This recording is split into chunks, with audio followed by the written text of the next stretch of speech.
like, yeah, we're all good, and I forgot to hit the button. Hang on. Right. Where the frick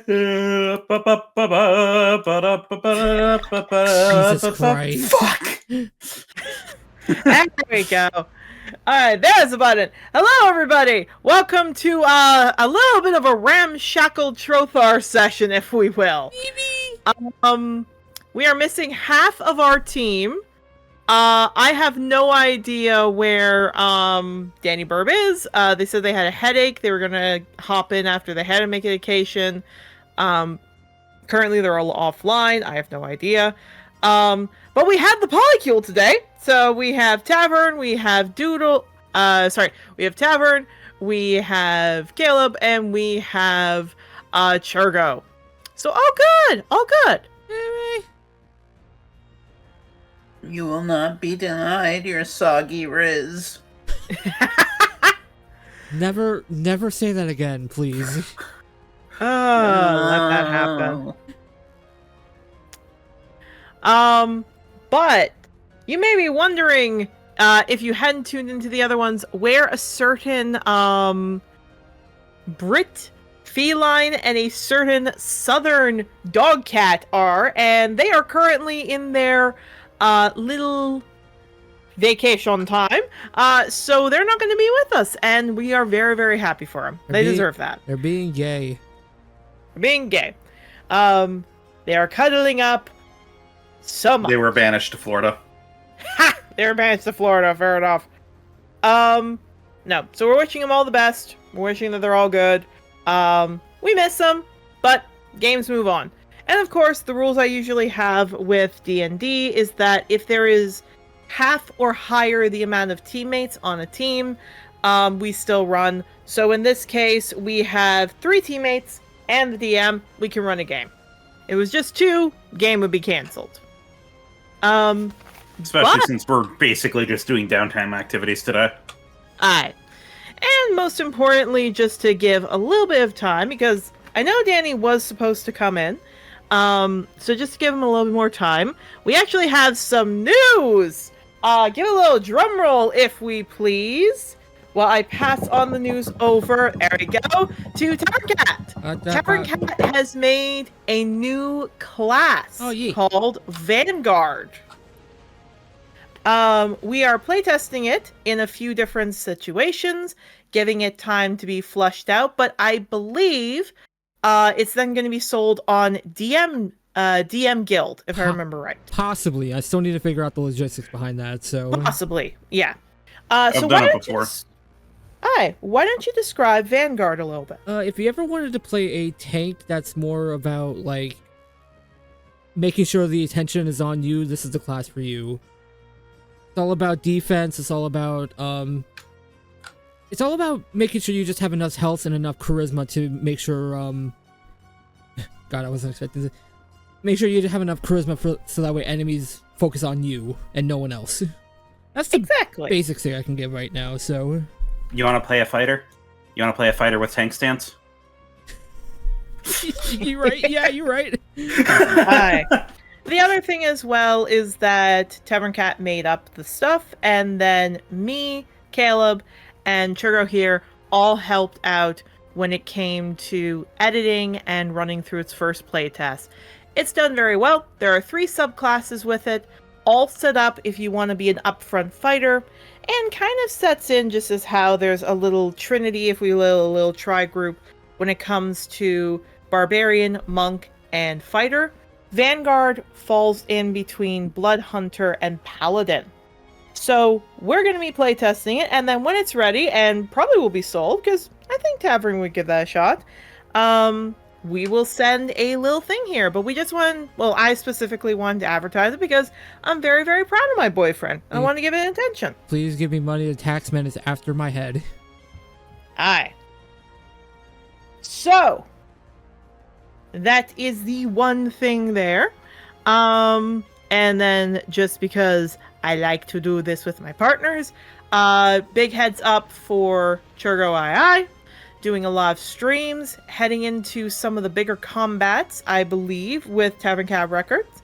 So please go take a look at his Twitch. You will see me there every now and then if you're interested to see my commentary of a woman who has no idea what in God's name Final Fantasy is, and I come up with the dumbest names for monsters, like Chicken Dragon and Lion Scorpion. You're not wrong. Yeah. You're not wrong is the thing.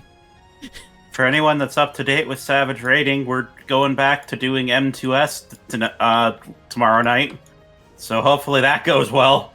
Hopefully by the time you hear this, we're going to be done with the bees. Aye. Just in time for us to punch. Oh, sorry? Just in time for us to punch, I don't know, a Catix or whatever's coming on the next tier. Yeah. Aye. And although he's not on social media, still gonna give Caleb a shout out because he's cute. And he's very, very smart. And he deserves that. Okay, now stop perceiving him. No. It's what he wants. He wants to not be perceived.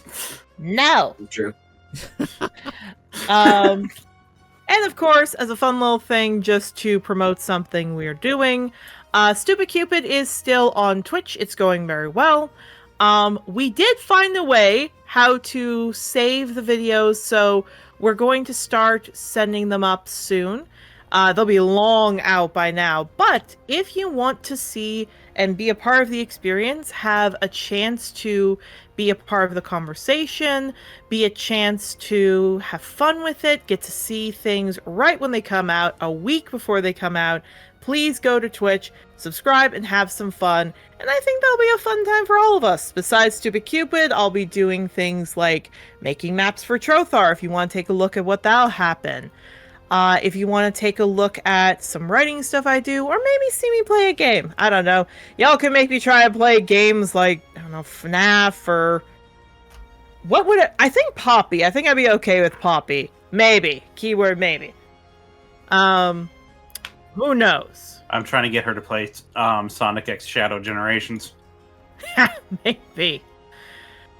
But for now, I think we're all ready to go. We good to do our little, just warnings, content warnings with it, I believe.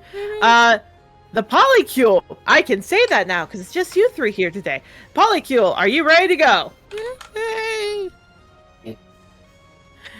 All right.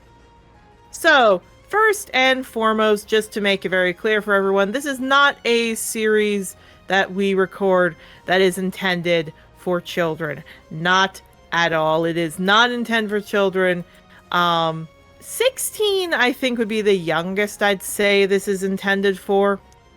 Just because it involves, like, blood, gore, swearing, but it also involves a lot more, what's the word for it? Very bad stuff. Very, very horrible things. And in a serious note, very terrible things are talked about, such as sexual assault, trauma, animal abuse, grotesque violence, and as was hinted at in a few of them, things that might hit people's traumas, like insane asylums, lobotomies, all of that. If you feel like this is too much, that's okay. Please take a break. No one's ever going to force you to watch these. We just do this to have fun. And most importantly, to make sure we're all on the same page, some episodes, sessions will have more or less, depending on their talks. Viewer discretion is advised all the time.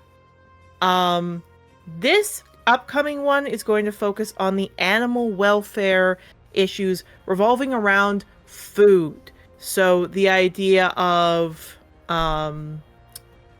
veal, foie gras, factory farming, all of that. If that is something that upsets you, please take your time. Please do what is good for your mental health. And no shame in that. The fact that you still come in sometimes, or heck, even just subscribe to the channel, or just are here listening to this stuff, means a lot. So thank you for you. Players, are we ready to go? Yep. Yeah. All right.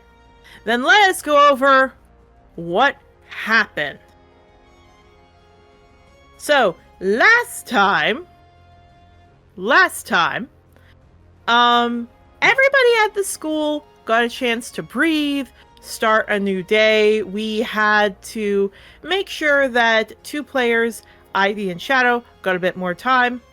They had some talks, they had some interactions, but for the players that are here, Mabel, you got to go on a date with your wife! You finally got a date with your wife! And you learned your best friend's mom is here, and they have a horrible relationship. Oh yeah, I need to add that I wanted to talk to her about that, but... Aye. Octavio, you got to spend time with Brio. See, he's doing better. See, he shops at Hot Topic and is an emo little buddy. He's getting better, though. He's getting better, though. He needs to learn how to make friends, though, is the problem. He needs a rouge to his shadow. Don't say it like that. He's a baby. He is a baby. You all learned that Jocelyn apparently, when she sent the forms in, got it mixed up with another form.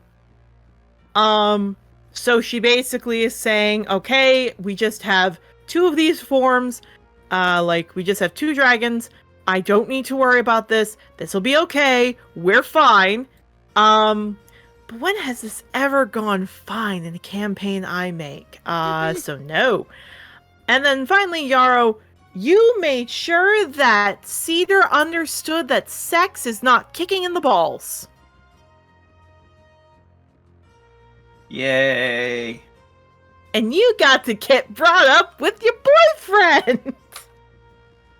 Hooray. Aye, but today we are continuing those calm, quiet times, those little relaxing bit of times before more comes up. So players, when we last left off, again, Rustling is not here. I will just say that she got sedated with pain meds. You all see that Rustling has a broken leg, pain to her hip, it looks like probably damage to the hip, and what looks to be a broken rib. Alabaster, the person she was talking with for a while, looks anxious as he's getting his wrist treated up. Honeysuckle is trying to check to see what's going on, what happened. What does everybody want to do?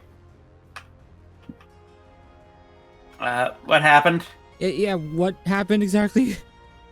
Yeah, Alabaster perks up his ears, dips his head a bit. That's, my fault. How did you do that?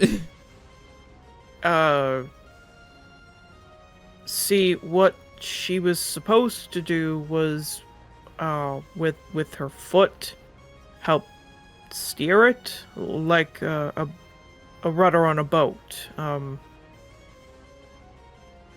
And I forgot, because she said she could handle it with her tail, or more just she thought she could do it. I should have told her to go get shoes for this. She not proper, and she kind of the carriage. Honeysuckle lifts up. Oh, wow, the Celestials will be here for 1,000 years.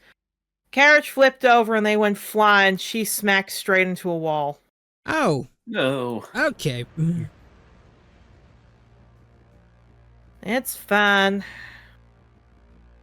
Trust me, this isn't the worst I've had to clean up. I had somebody get a spear thrown right through near their heart. That was a fun day. Alright. She starts looking over. Mabel, you can do me some help. Go into my room and grab some of the green bottles, alright? Okay. Yeah, just going. You do! As soon as he's in there, Yara, can you go make sure Mabel stays in there and get the bottles? Okay. Thank Yara's you. gonna slowly follow after. Mabel, you grab the bottles, you turn around. Oh, Yara's there. Just raises an eyebrow like, why? I don't know. She just asked me to. Did she lock the door? Did she lock the door on them? She did not lock the door. She knows not to do that with Mabel. She's just Yeah, like... good, he would have screamed. Oh, God. Yeah, she's like, just Yarrow, stand there. She turns to you. Octavio, go get the bottles. Okay. go over and get the bottles. Yeah. Okay, we You seem to see be at an impasse here. Yeah. Mabel, you see Octavio comes up, does grabby hands for a bottle. He just goes up and just goes, "Gimme." Just shrugs and hands it to him. They're just, at this point, they're like, what the fuck? Yeah, from in the other room, you just hear Honeysuckle call, "By the way, it's time for your physical exam." Huh? What? Not you, him. That's why I need him in that room. Me? Yes, you're also getting your shots today. I'm vaccinated now. Honey, you do realize you have a disease that's gonna kill you. I gotta give you your other shots. Mhm. How many shots And does he I know need? how you are with self-care, so that's why, unless you want to hurt Yarrow, you're gonna stay right there.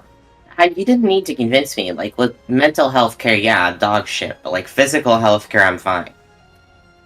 I want Again, you to I'm not- repeat I'm not- that I'm not- again. I'm not the person who decided that I wasn't medicated, okay? I'm not the one that made that decision. I want you to say that again. She puts her hand down for the ball. Give me. Yeah, just hands it. Oh no, it was to Octavio. Yeah, Oh, fair hands enough. over the bottle. Yeah, takes it. Mabel, you do get to see, like, she kind of sees where the breaks are. She gets a splint to align them back where it is, like the hip, everything else.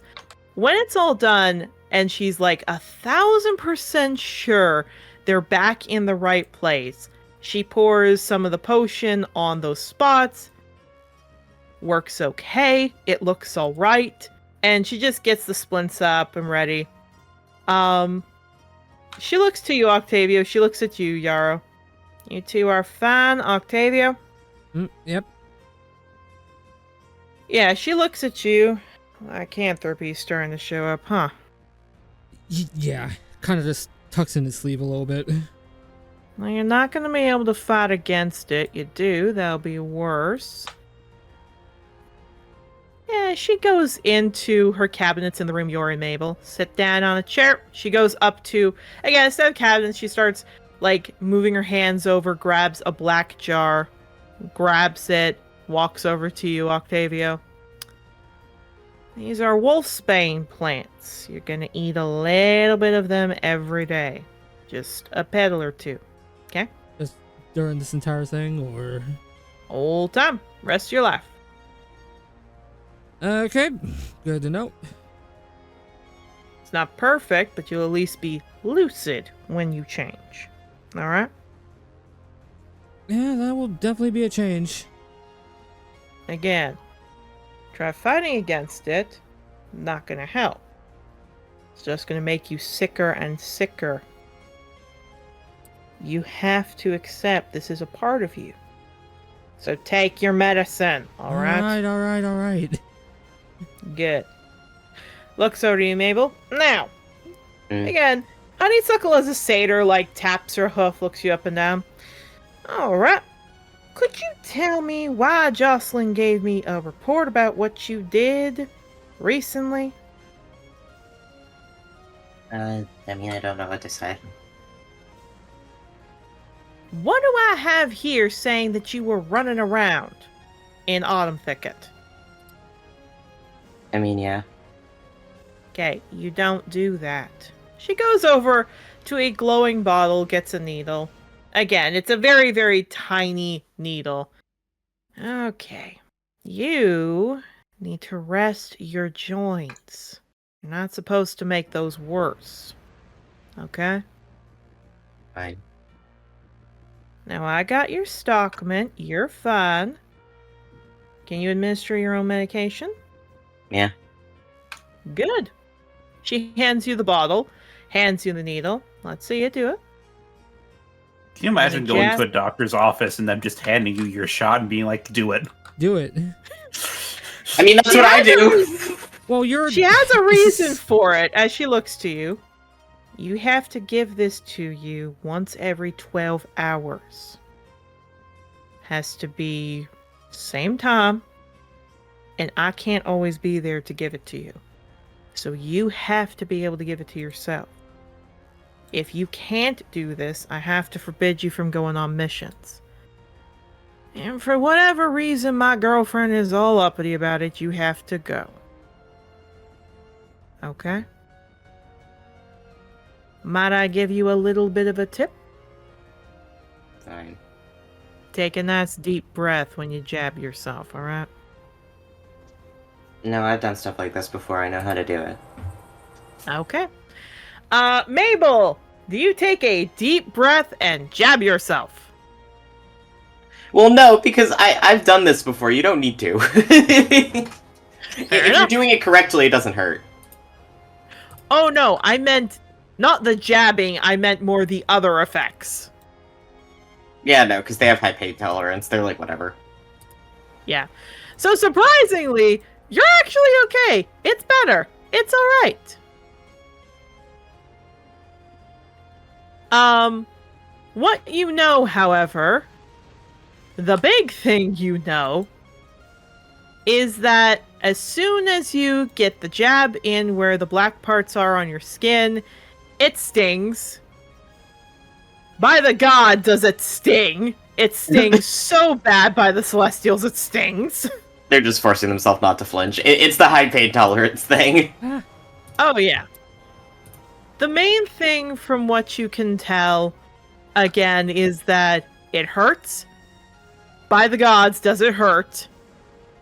But you're okay. You take a breath, you're alright, you're fine. You can handle it. Y'all good.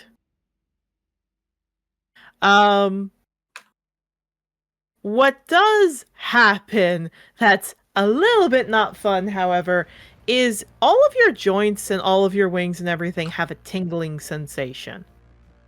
She kind of takes note of that, looks to you. Okay. You can shift this back or forward, however you need to. After you take those, you're going to sit still. Alright? Fine. What makes you sit still? I don't know. Is there someone you love that gets you to sit still every now and then? Shrugs. Yeah, looks over. Your cat? Your girl wife? What is it? Girl, wife. Either's fine, but you can just ask me to sit still. I'm like a person. I know you can. So, Clover. That's who helps you sit still? Sure, but I can just do it. Looks over to Octavio. He does not get a hint, does he?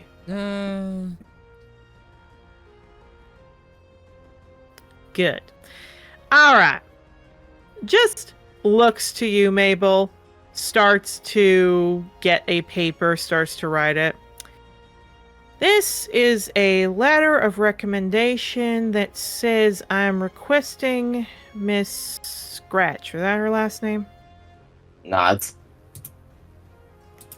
That Miss Scratch must be in your room at least 2 hours every day while you are here on campus to help with your mental health while this is going on. Hour in the morning, hour at night.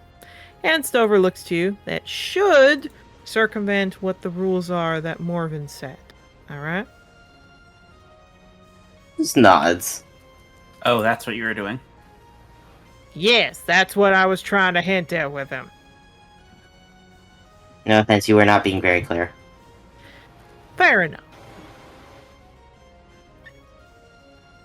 Probably need a little work on my flirting. Anyway.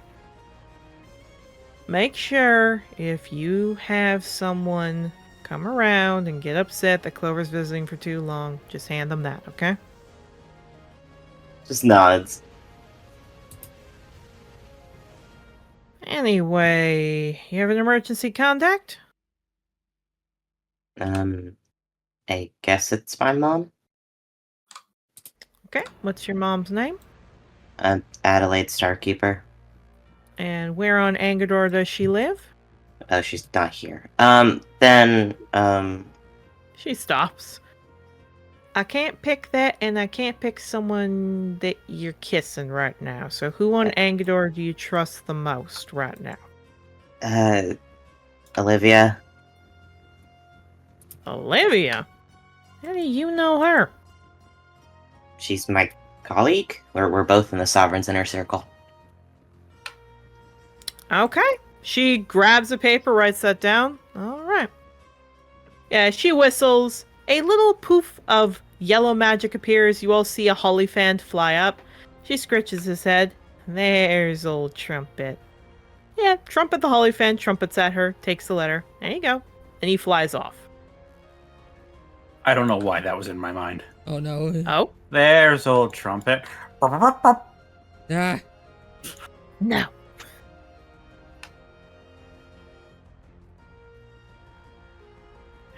But no. So you all get maybe about 10 minutes of peace. In that 10 minutes, once you're done, Mabel, she looks over to you, Octavio. Right, open your mouth. Yeah, she checks. Fangs coming in just fine. Feathers look fine. She checks open your eye. So, you two had sex with anyone I should know about? That are not your usual partners? Is this directed specifically at Which Octavio two? and Mabel? Yeah, Yeah. I was about to say. That's fair. That's fair. She stops. Two dragon folk, considering what week it is. No. No. No new sexual partners? Not really. Good. I'm very happy to hear about that. I have had about 25 cases of what is known as, wait, there's no kids here, I can say it. What I can say is black dick. Or spotted dick, whatever you want to call it. It's basically where the penis starts to go necrotic and fall off. What? It's not something you have to worry about. One, you are pretty much a virgin, and two, you're not scaly. He has like 4 children. I 8. still think those are adopted. Okay. No, he definitely fucks, but just like Oh yeah? I have not heard anything about that lately. they have such a look on their face, but they say nothing. Yarrow's just sweating more. The gossips usually tell me if something happened. I have not heard anything from them. I do not think he even has the courage to do that, if I'm being honest. Mabel's saying nothing, but they have such a look. Yarrow on their does not. Yarrow does not want this conversation to continue, so he's not correcting her. Oh no! Here's the funny thing. Octavio, on the other hand, I'm pretty sure might have had 2 or 3 flings, to be honest. I don't think he's had sex since he came here, if I'm honest with you.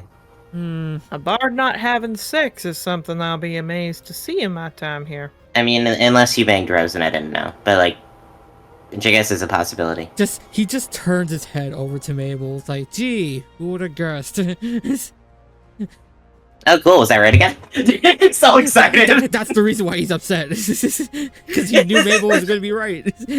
Just so excited. Well, you two actually had fun.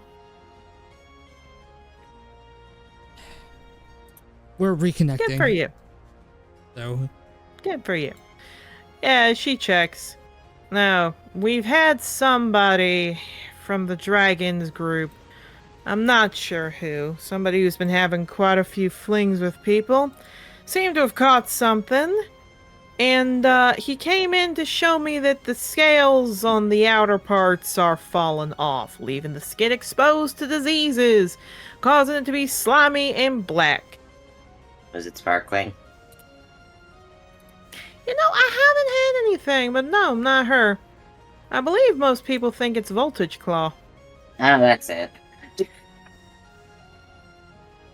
We have to treat it I mean, I will say above game, that was me mixing them up. no, that's fair. No, she looks. I mean, there's another name for when it's a female who has the disease, because then we just call it gaping hole.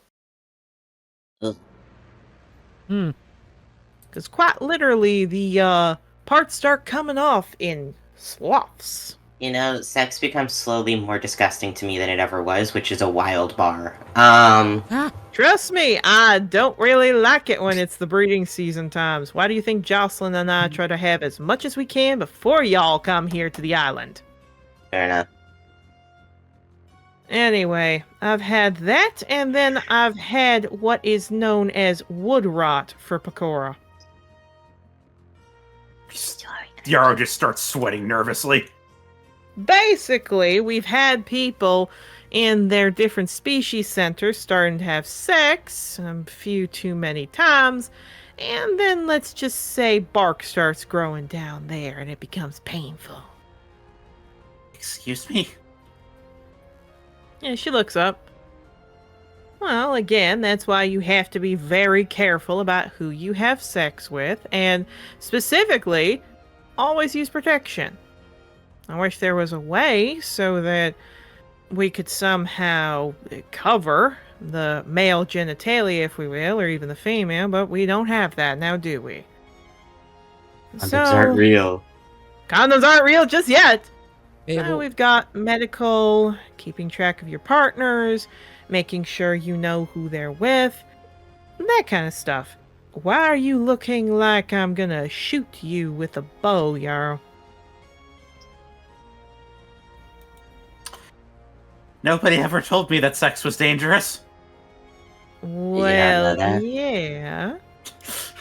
I mean, besides the fact that it can have pregnancies, you can you can have a lot of diseases passed to each other and bacteria. Okay, that danger I knew about. How? You mean the sex or the diseases? Just so I'm clear. I mean the pregnancy. Okay, well, that's good. Again, though, yeah, diseases can happen. That's part of the reason you have to be very careful. And while places like this are a breeding ground for everything.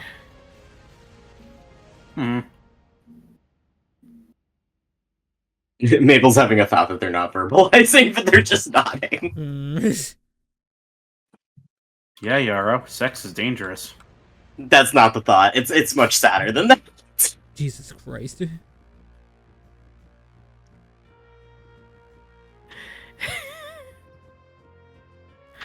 Oh, no. To make it even better, though, she looks over. Look, I don't necessarily name it. I prefer to use the scientific word for them. But unfortunately, that's what we got. So, there's a really stupid veterinary, vet med joke that's, really true, where it's, all small animal medical terms are, pancreatitis, pyometra, hydrocephalitis, and then you, go to fucking large animal med, and it's, black leg, red lung. Yeah, it basically was just referencing black leg, red lung. Red water disease, it's all that shit for horses and cows. Those are all real diseases, by the way. Yep. Yeah, probably because they were named by farmers. They were. That's why it's funny to me. It's like pancreatitis, pyometra, black leg. Yeah. There's a big difference between something named by a medical professional and named by someone out in a field. Yeah. Oh, Nelly. But no. She looks to all of you, nods. Good to see you're all fine, though. I was a little worried about that. Not gonna lie, I was pretty sure Octavia was gonna contract it. Huh? Maybe Shadow. But not points over Mabel, and definitely not points over Yarrow. You two are fine. Octavio's internalizing a comment that he's not going to say out loud. So anyway, in the last 2 towns we were in, I kept seeing a job posting that you had been putting up for seeds. Yeah, that's why I said you probably have not had sex around here, buddy. Okay. Yeah, I've been putting up herbs. That's Mabel actively laughing, by the way. No, she just looks. We always need herbs. Do you have any idea how much potions, herbs, antibiotics I go through? Let's just say my wrist isn't getting tired from me and Jocelyn time, though by the Celestials I wish it was. Yeah, a lot better than teaching students not to be nasty at this school. What do you ask? Oh my god. What do you say? She said, why do you ask? I mean, I've been planning on... One, the fact that I've been seeing in every town. 2, I've been trying to figure out a supply for myself because I want to start making stuff for our group when we're out. And if I get surplus, I could bring it back to the school.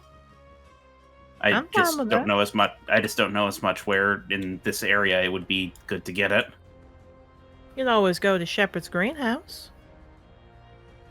Shepherd's what?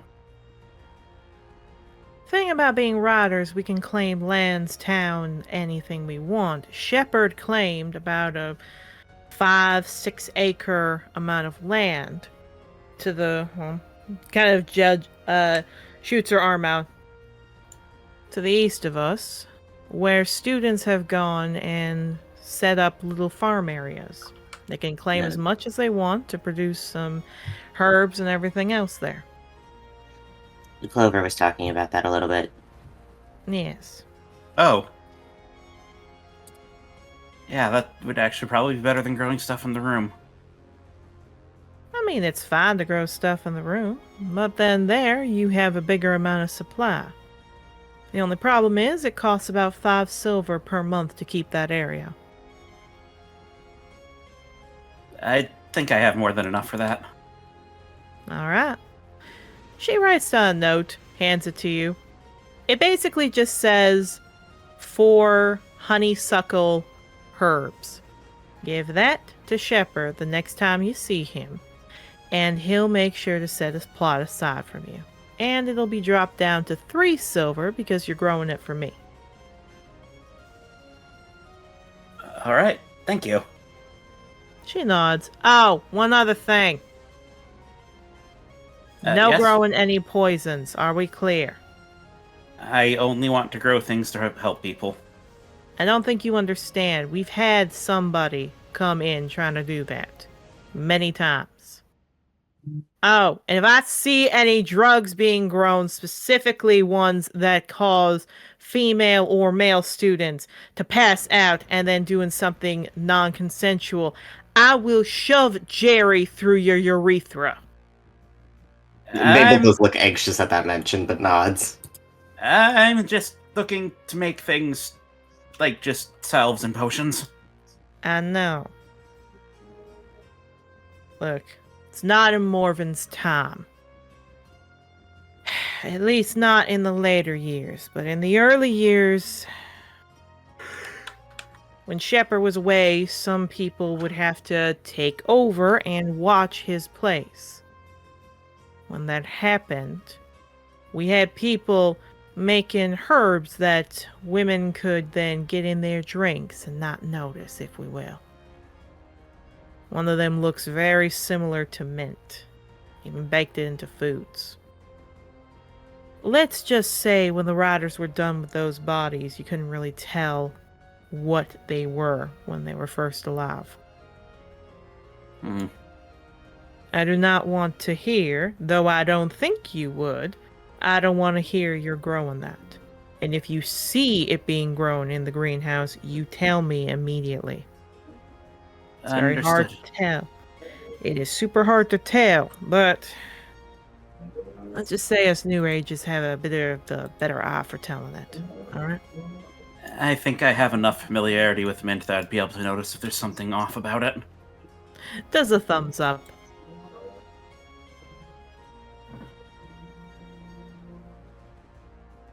Heck yeah, I am very, very good with herbs.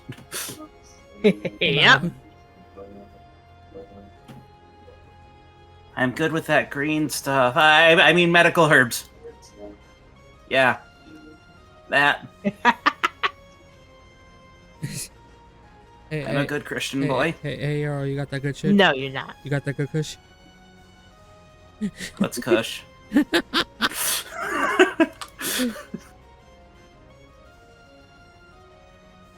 Oh, God.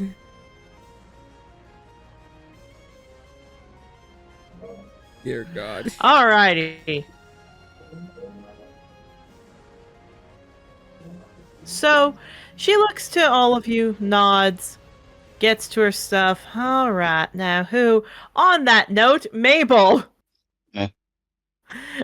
Walking in, looking very anxious, is Voltage Claw, who is trying to play it cool as Honeysuckle rubs her face, looks to you. That him? Nods. You want to see the fun, or you want him to leave me to him? Just shrugs like, I don't care either way. Yeah, she walks out. What's the problem, sir? Voltage Claw, because again, this is... this is a god dang just bronze half-dragon. So he kind of like lets out a little sharp little lightning comes out his nose. Nothing. I just want a flu shot. You want a flu shot? That's right, yep. Good for the season. Uh-huh. No problem. Can you come in and strip, please? I don't think I need a flu shot for that. Uh-huh. You know it'll fall off if I don't take care of it. What? Starts off with a few discoloration. Then it becomes a little bit necrotic, and it slowly seeps out to be a little mush of pudding. He starts running into the room, looks at all of you. Could you just go? Please go, please go, please go. It nods. It just starts going. I don't want to be here right now.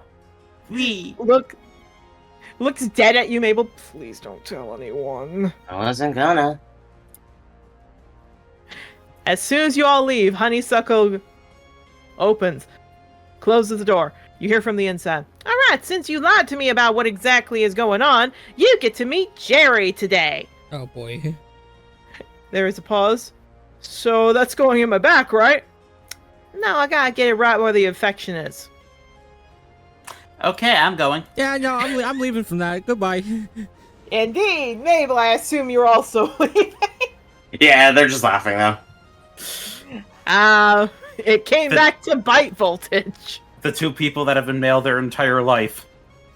Horrified. The person that's only been male for a part of his life. Laughing his ass off. Yeah.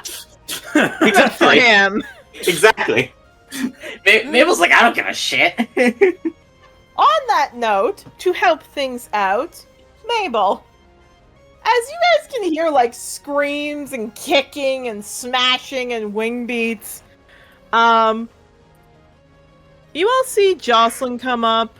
Jocelyn looks at that. You see, like, a dopey grin on her face. That's my wife. Or who I hope to be my wife. Anyway, Octavio. You and me have a little time with Adagio now, don't we? If I finally head over there. That's right. You coming? Yeah, I appreciate it. Good. Starts to walk. Mabel! Yeah. Walking up with a similar accent, so I'm not even going to try to separate them. A little more posh, I'll say that. Walking up is a forest half-dragon with a letter. Could you tell me what exactly this is? And holds up. Could you tell me what this is? And Olivia holds it up to you. Why am I your emergency contact? Who else am I gonna make my emergency contact? I don't know, but not me. They told me I couldn't make a Clover. Why didn't you make a Yarrow? Dude, I've been friends with you for like 10 years. That's like a little more special than just friends. Huh?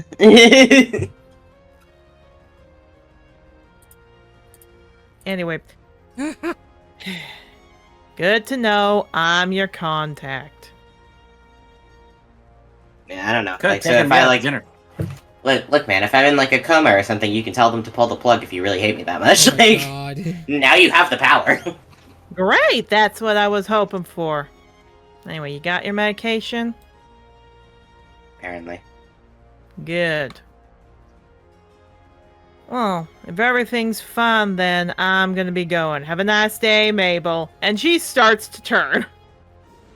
Mabel's like, do I talk about the most like Up to you. I don't know when's an appropriate time to discuss this. Yeah, they just let her leave. They're like, I'm gonna talk about this later. Fair enough. They're like, I don't want to deal with this right now. Fair enough. If that's the case, then, Mabel, you have your time there. Yarrow, you get a little time with someone. Oh, wonderful. Because what you get is Cedar coming up, and he's got a flower in his mouth. Oh god. Oh my god, this man is down bad. Yes, he is! Mabel's trying not to laugh his ass off. Ah. Oh, Yeah. hi, Cedar. Yeah, he boops noses with you. Oh, He puts the flower behind your ear. I just thought I'd get something nice for you. Oh my god. oh, Well, if you're gonna be kind of my partner or boyfriend, or I don't know, you're kind of really feminine, like whatever you want. Mabel's trying not to lose his shit. I thought I could at least do that. Door opens up behind you both. You hear Vultures go, "Ow, oh, relax, just sit in some." My God, he did. By the Celestials, he did actually have sex with someone. That's what I was telling Maybe you. maybe he actually isn't a virgin. Okay, I'll have to go He stop has- that rumor then. 4 children. why?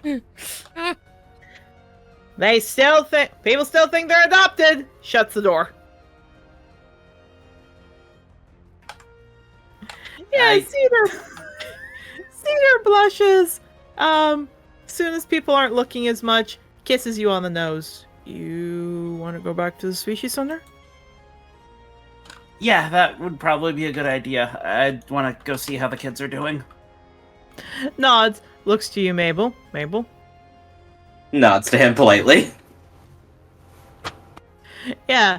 Holds your hand. Stops. Oh, I'm still going to be fighting in the competition.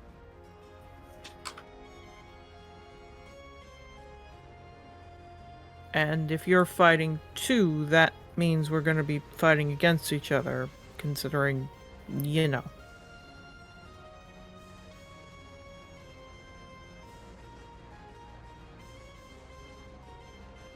So all I'm saying is, I'm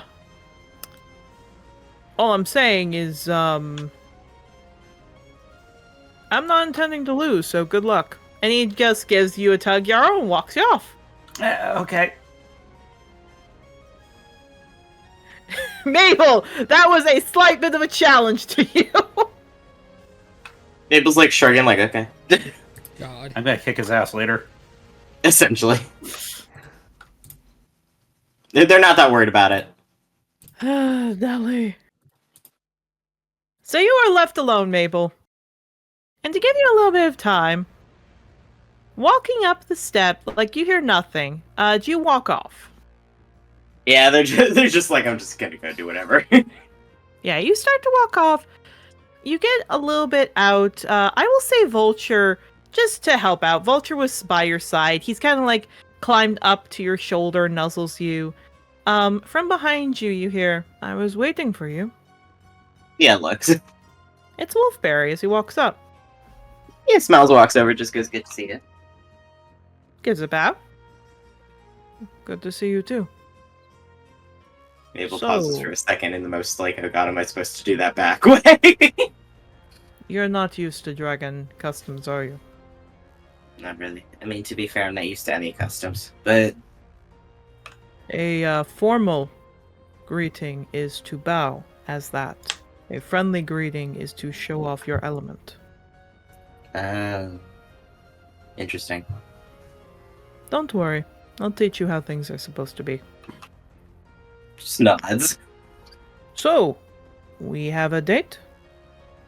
Yeah, sure. Great.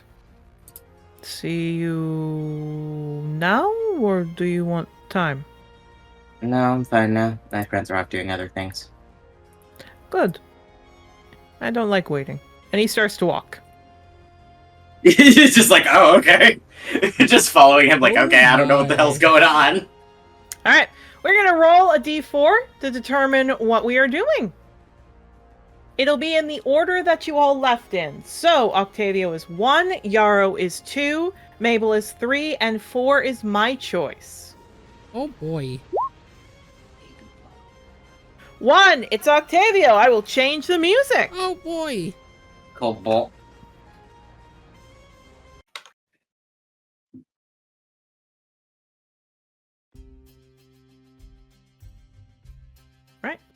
I also realized I've been on the map the entire time, like the opening start thing, so shifting that over.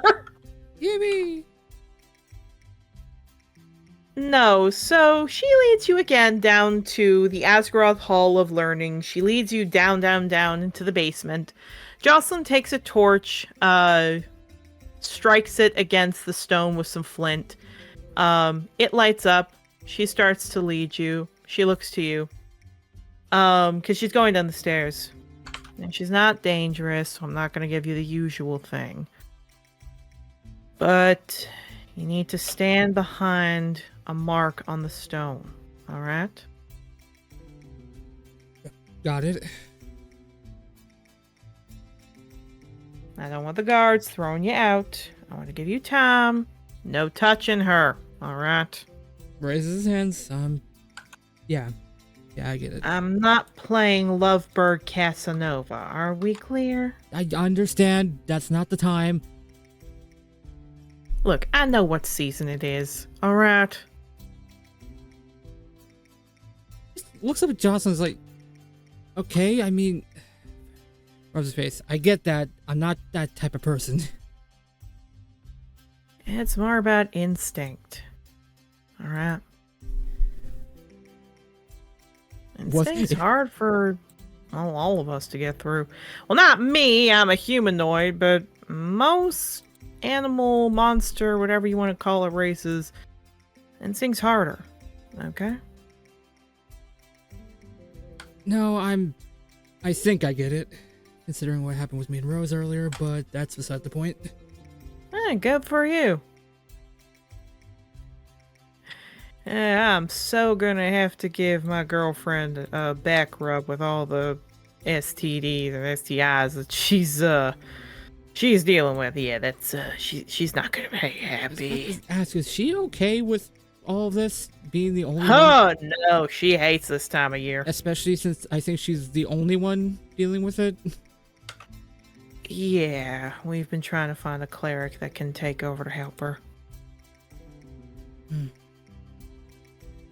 Do not tell Mabel I told you that. I was about to say, I feel like Mabel would, one, jump at the opportunity, but two, that's not his area of expertise. So... Yeah, do not tell Mabel that. You know he's probably going to find out sooner or later, right? Oh, I know he is. You're just not going to tell him right now. Alright. I do not want him and her spending time with each other. Why not? Because he can't keep his trap shut, and she's good at figuring things out. He opens his mouth, thinks about it for a second, closes his mouth, puts his hand down. You know what? Fair enough. I will tell my wife about me possibly getting expelled and whatever later. Right now, let her live in ignorant bliss that everything's fine. And that there's nothing wrong, right? So she doesn't know about that entire expulsion thing? Nope. No, she doesn't. I am so gonna get my hide beaten in later. So bad. I have to say, I feel like that's something you... especially considering you're dealing with us and all that, and all the quite literal bro crap we've had to go through the last couple weeks.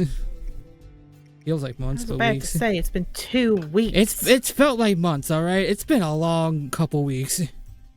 Yeah, I know that. She makes it down to a doorway. She opens it up. She pushes it open. You see 2 sets of guards walking down the hall. She looks to you. Alright. They'll be able to hear everything. They'll be able to see everything, so I expect you to behave. Make me proud, alright? I'll try my best. Alright. Good. I'm gonna wait here. Don't take long, alright? I'll be right back. Yeah, she stands there. So you take time to wait and walk. You know, the guards are leaving you alone. There's not that many people down here, in fact. There's a knoll that looks like he's got a muzzle on him a bit. You see there appears to be a giant minotaur who's got like a chain around his neck because they don't want him smashing into the bars. There appears to be a crocodile lizard folk with a fabric piece of rope tied around its mouth. And then you see Adagio. Oh boy. And she's curled up. She doesn't look like she's got anything on her, but she does have what appears to be a chain attaching from the wall to her foot. Yeah, She doesn't perk up fully, but when she looks up, looks at you for a bit, sniffs, that's when she perks up. Octavio? Hey, Adagio. Hey. I can make it a little bit to the bars, but they don't really want me getting closer. No, I'm supposed to stay behind this line. Kind of looking at the guards that are standing like right beside the bars, I would assume. They're not standing by the bars, but they're walking past you, and they're giving Adagio a look. The line, if we will, is a notch in the ground. It looks like it was a tiny chiseled-in notch.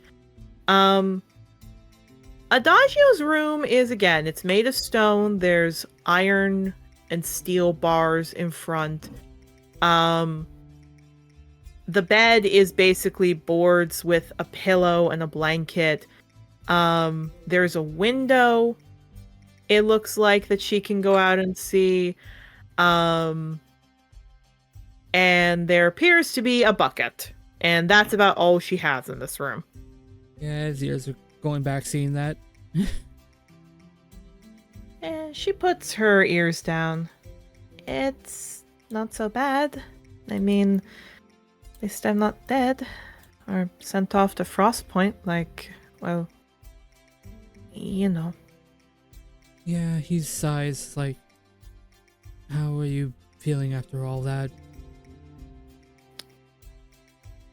I mean, having to realize the fact that I persecuted and absolutely ruined hundreds, if not thousands, of lives of dragons by helping him promote something, I feel great. You didn't...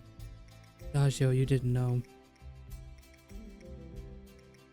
I helped promote the idea of dragons in circuses. I know that wasn't okay. Now other people are probably going to do it. And that's because of me. He just kind of sighs. Not your fault. It wasn't Does your Brio think that?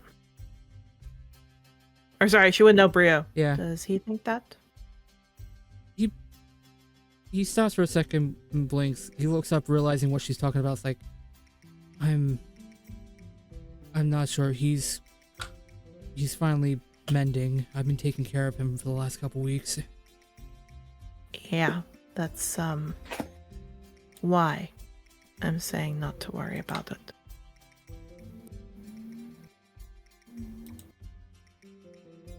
That is why I am saying that I don't forgive myself.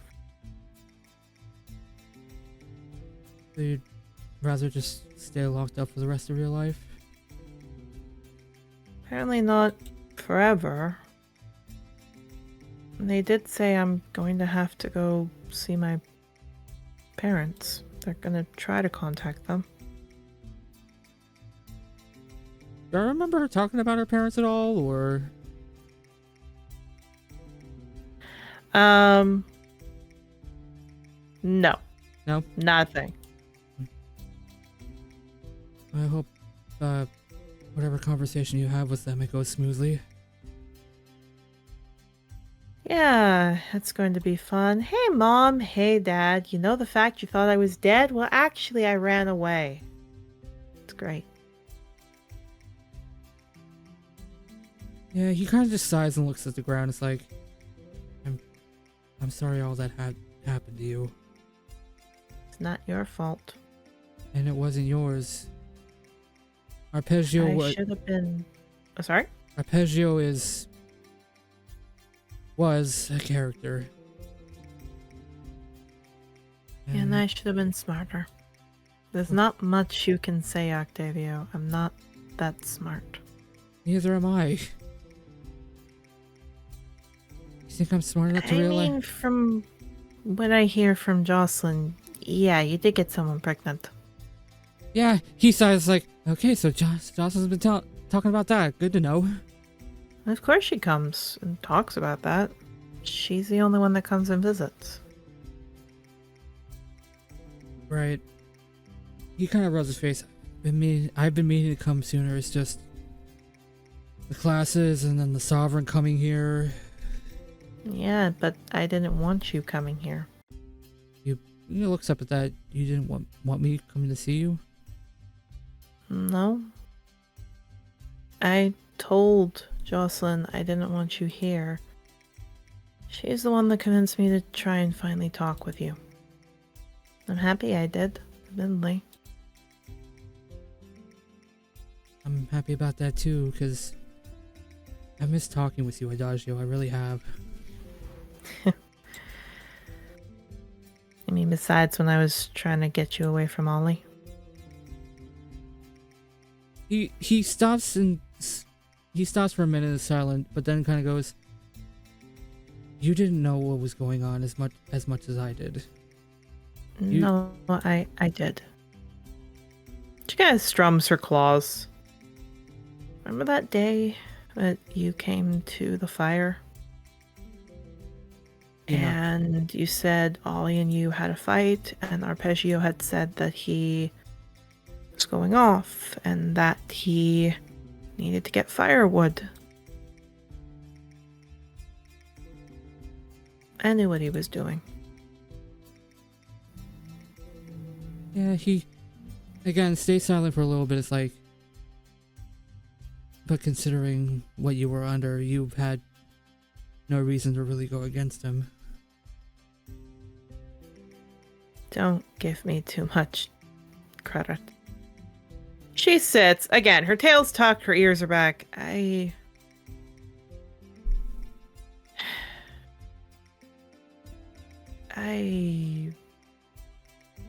It was selfish. There's no other way to say it.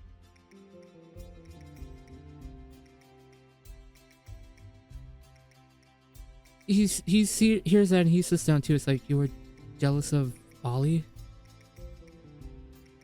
Yeah?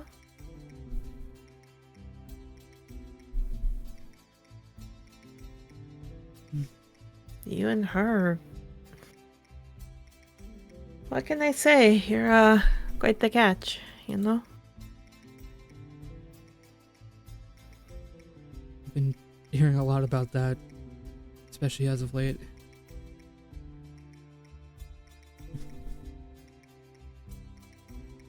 Yeah, it takes a breath. Oop. I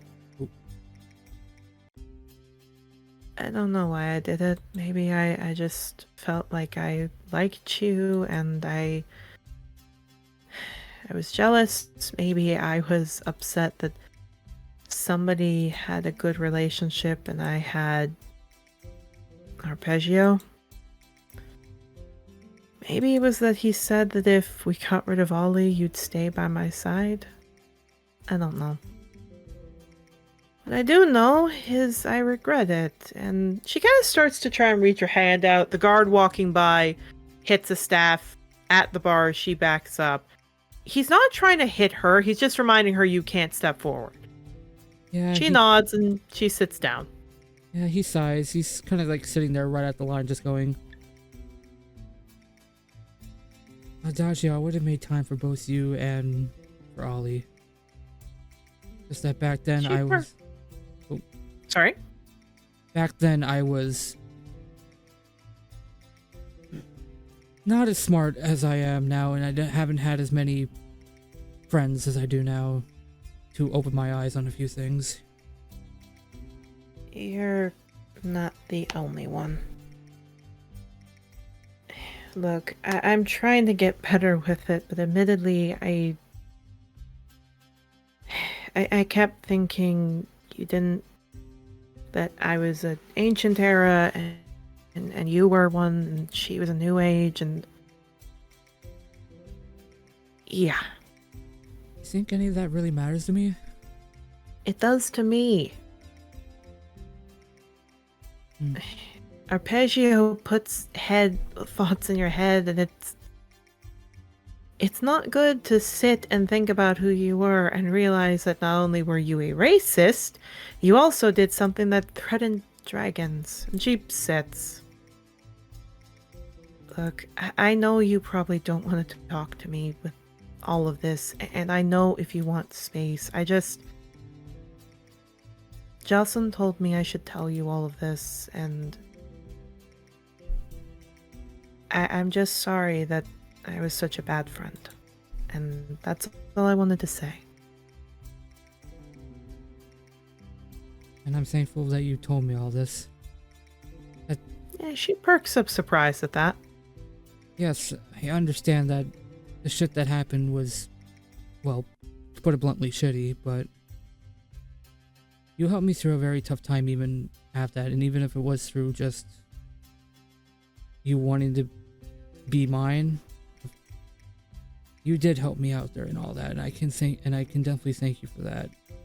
And especially given how you were reacting after whatever spell Arpeggio had under you, I understand probably more than probably one other person that I know that you didn't really have much other choice in the matter, given the words he was saying into your head. Nods. She looks at you, and then she looks down and scratches the back of her head. Could you pass something on for me, actually? Hmm? That, half-dragon. Could you also tell him thank you? Oh, Mabel? Nods. Yep. I can certainly do that. Yeah, she smiles. I don't know how well he's going to take it. He doesn't take compliments very well, but that's besides the point. Yeah, she nods. The guard stamps his staff a few times. Gestures to you. Move along. Go on now. He nods. He kind of stands back up. It's like, I'll try to come to see you again. Again, I miss talking to you. And until all this gets sorted out, I still want to talk to you, Adagio. Yeah, she perks up. You want to come and talk with me still? Even if we weren't together. And again, stuff that I'm learning about myself thanks to actually Mabel. At the very least, I don't want to lose a friend who helped me through my toughest time. Yeah, she's wagging her tail. She looks happy. You hear a purr coming from her. The guard gives you a little bit of a shove with his stick. Come on. All right.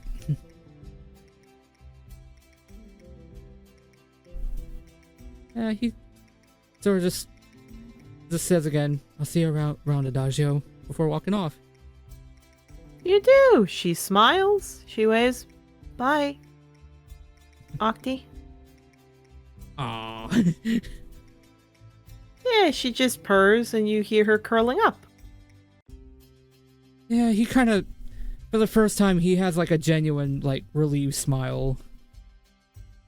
There you go. Made up with your one girl, made up with your other girl. Now you just gotta find out the one that gave birth to a kid. Yeah, and then profusely apologize for that one.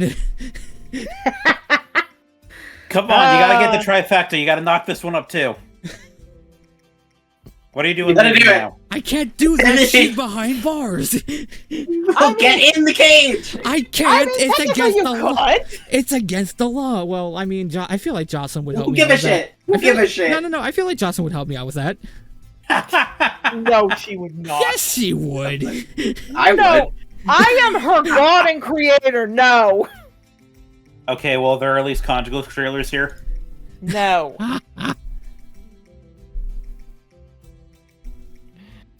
No, so Jocelyn is waiting for you. She looks down. Yeah, good time?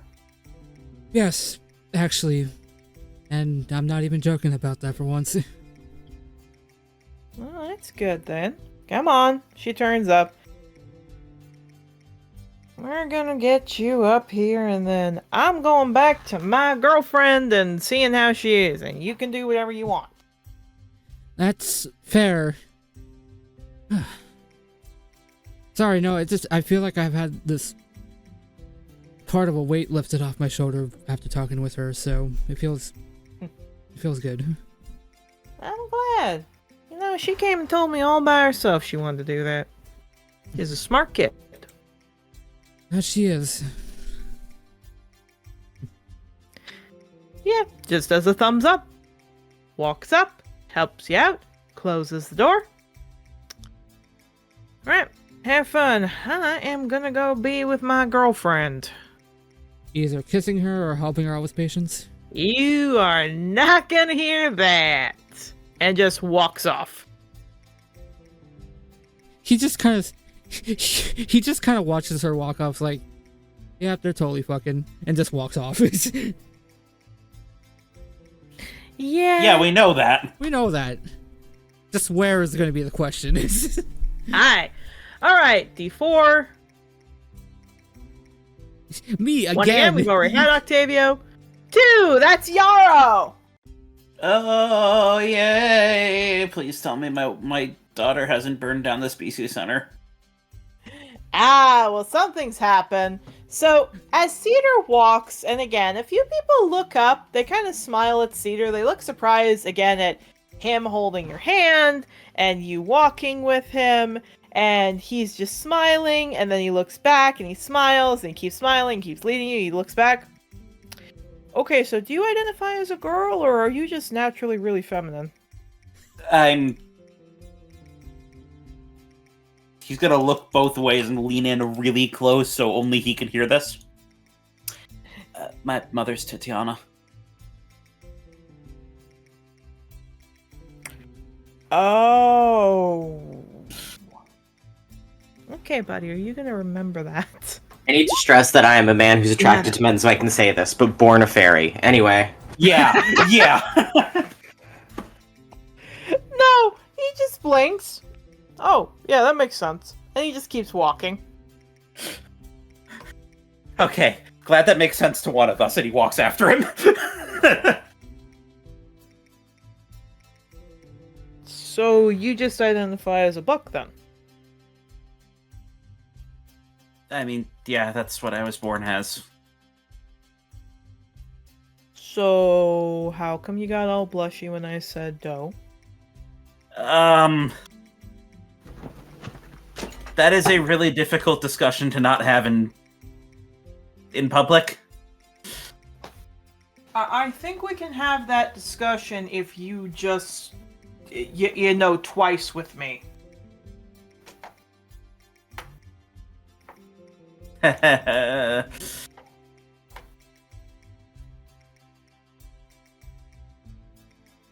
One second, I apparently have mail. Okay. Sorry, I'm still getting mail from my former employer back in the U.S. So my parents are corresponding back to me. Oh, that's fair. But no, Cedar's just looking at you like, what is going on? What is this? What is going on?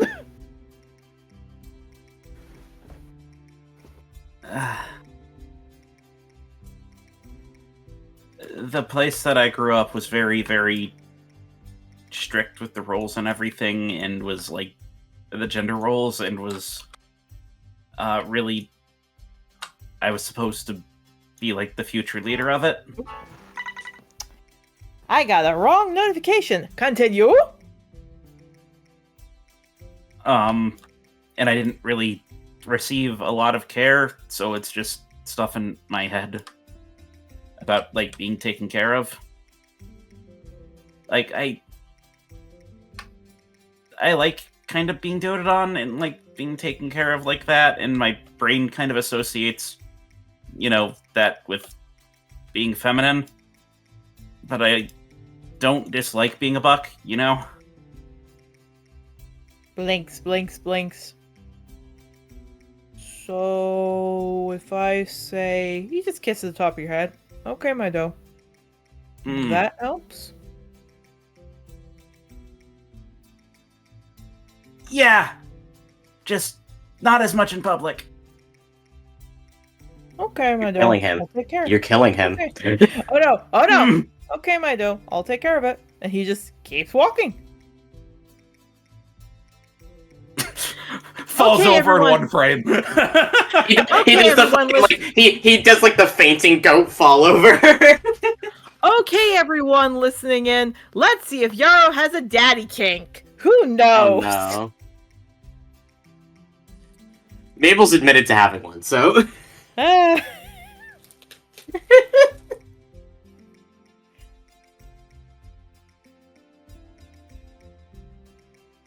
Nelly. No, he leads you in. Sure enough, when you get in there, there isn't much that's happened. There isn't any great explosions or anything else. There isn't anyone at the front. Looks like she's grabbing something at the back. She, isn't there. Seer leads you back to the Bakura, and sure enough, there is what sounds like a little bit of commotion going on in the room. Oh, please don't tell me that's Ruby. Do you want to open the door? Yep. Okay. You open the door. There is a very large giant scarab beetle on the other side of the door, which you see Masai taking a slingshot, whips it in the head, and it goes down. There's about 3 other ones as Snowdrift, Thomas, and Crag are helping take them out. Ruby is crying. Okay, he's gonna run over and he's gonna pick up Ruby. You pick her up. She takes a few minutes to sniffle. She takes a little bit to smell. She blinks at you. Papa! Yes? Papa! Yes, just keep saying that word and no other words. Yeah. No other words? She doesn't pick that up. Just Papa, Papa, love you. Oh, that is very sweet that you learned to say that. That is Yeah. very adorable. Yeah, she just hugs your snout.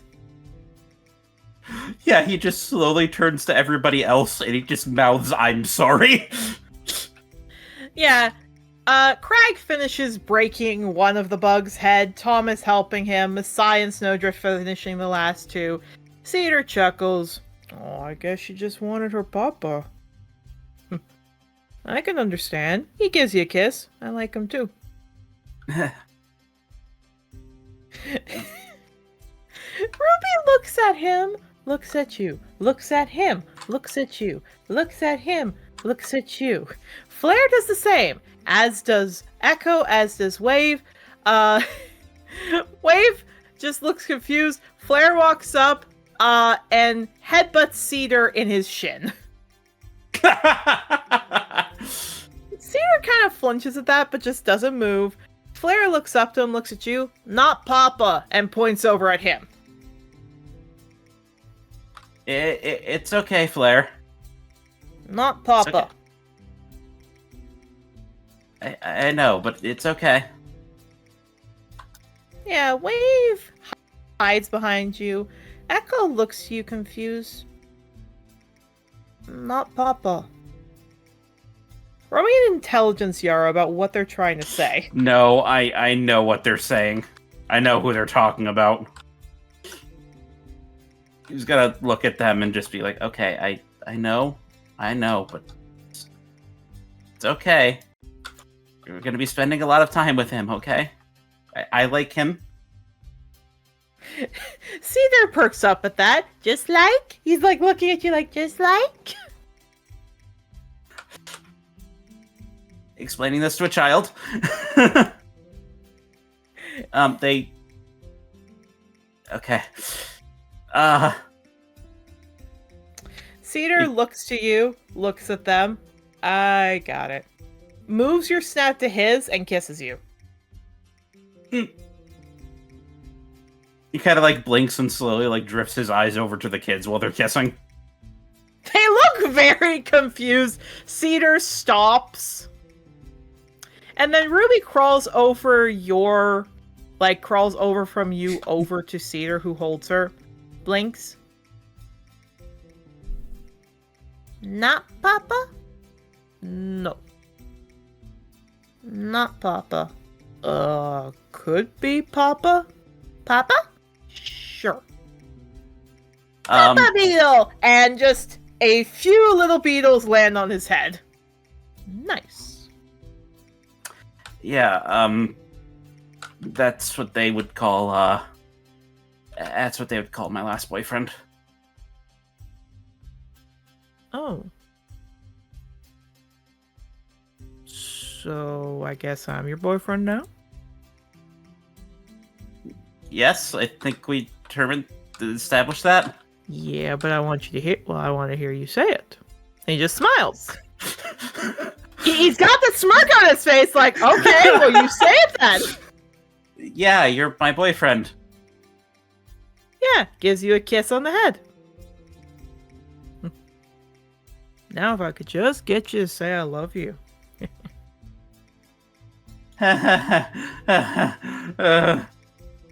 He just kind of like looks at the floor like wide-eyed. Yeah, Craig comes up, funny enough, and gives you a little bit of a punch in the arm. So, I mean, you're joining our polycule? That's my understanding of it. Thomas trots up. I mean, you don't have to like all of us if you don't want to, but you are quite handsome. Thank you. Gonna be honest, I've never had more than one partner at a time. Yeah, Masai puts her head down to nuzzle you. Snowdrift, Snowcap comes up, gives you a nuzzle at your, side. They smile. Masai chuckles. I think you'll like it. Snowcap chuckles. I really think you'll like it.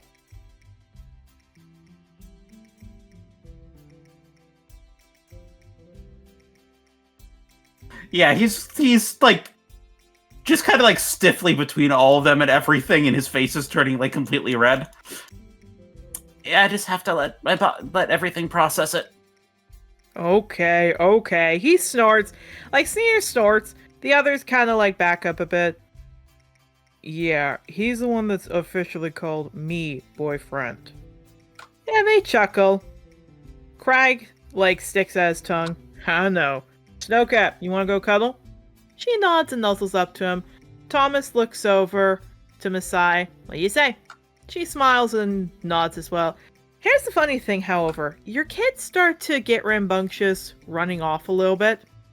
Normally, that would mean you'd have to go fix that up right now. But this time, Masai and Thomas chuckle. Masai calls over, "We got him!" And they run off. Cedar sits by a tree. Yarrow, you actually get a moment to yourself! Oh god, I haven't had this. I haven't had stuff like this since I was traveling with him. He's gonna blink at that at every bit, and he's gonna come over next to Cedar, and he's just gonna let out a sigh and kind of drop down. Yeah, you do. As soon as you drop down, Cedar actually moves your head to his chest, and he chuckles. You want to take a nap? I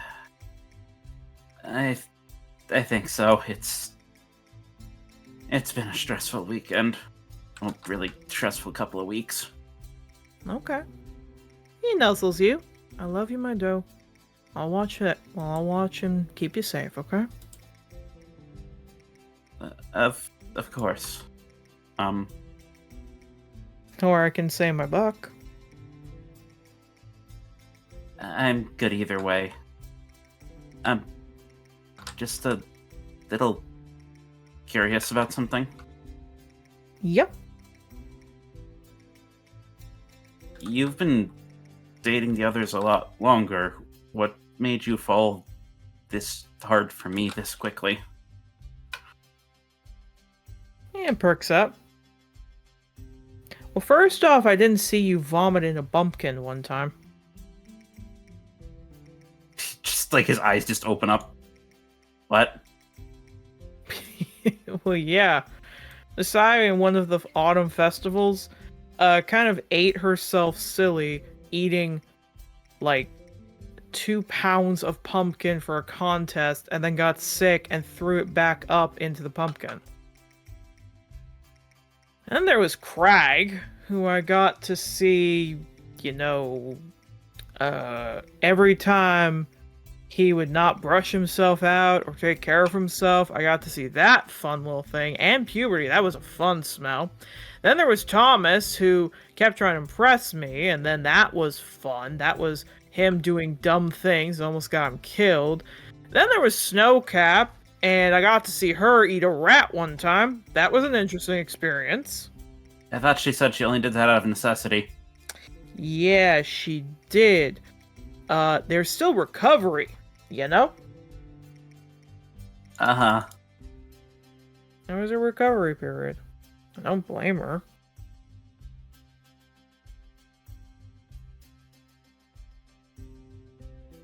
Point is,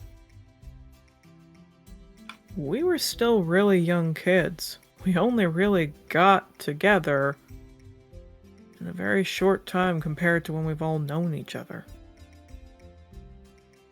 You say I fall fast, and that's true. I can say I love you. But I'm not going to lie. They are still my main polycule, my herd.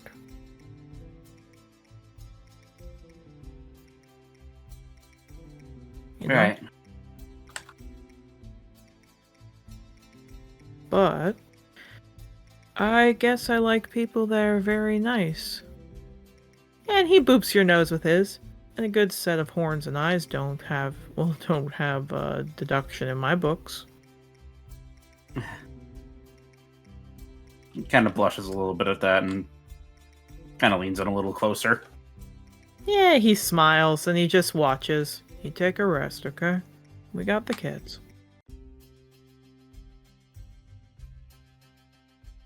Thank you. No worries, Yarrow. And he just watches.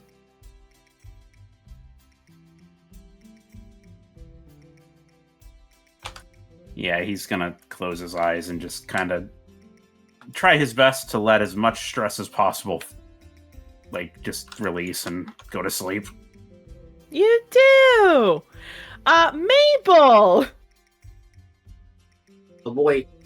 We go from gay to maybe gay! Who knows? Might be gay. Might be gay! Who knows? Mega gay. To be fair, the first one was straight. But Nelly. I know. and Mabel's not binary, so this is Schrodinger's gay. Schrodinger's gay! Nelly. It could be, it could not be. Could be, it could not be. So, let me describe this then. To make it oh so clear. How do I describe this? You and him walk for a while, And to explain the difference, Clover actually did try to get like a very nice shirt on and a nice pair of pants. She tried to like put on some nice flowers to smell and everything else. Like just nice things. Wolfberry's not like that. He's got what looks to be monk clothes on, like very easy to move monk clothes. He's got things like loose-fitting clothing. The funny thing is, he's not a monk. You know he's not a monk. But he seems like he's got that kind of looser-fitting clothing, as he just looks to you, again, seems happy that you... Or, like, seems happier there a bit. As best you can tell with him, he seems to be frowning a little less than usual. Look, Mabel can't judge. He's also not that facially, like, expressive, to be honest. Indeed. And so as soon as you get there, he basically, like, as soon as you walk for a little bit, he takes you out to what looks to be a tavern. Specifically, he looks to be taking you to...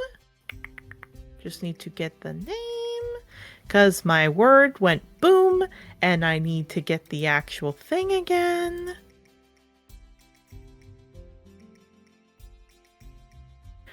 Do do do do do. Come here. 3 kobolds behind the counter. Not 3 kobolds behind. I have names for the taverns. I just need to get the... That's it. God dang, why did it blip on me? It's on the frickin' map. Dragon Nest. He's taking you to the Dragon Nest. And Mabel's just following. Yeah. Mild anxiety, but dealing with it. I'm being so brave about it. Yeah. He walks, he gets there, he turns to you. Why are you scared? Not really. When you're scared, you stiffen up and you move your hands a bit more. What's going on? It just blinks like, but just kind of tilts their head a little bit and goes, I just haven't been on a date with an actual half-dragon in a long time. I'm Not that, a like, half-dragon. I'm a dragonborn. Let's... That's fair. Just nods. He's just looking at me like, I'm not a dragonborn, I'm half-dragon. Sorry, What? I'm not half-dragon, I'm a dragonborn. Mabel, like, I don't know how to explain my trauma to you without sounding like I'm racist. Oh no! He just looks. I thought you just didn't like dragonborns. No, it's like an all dragonkin thing.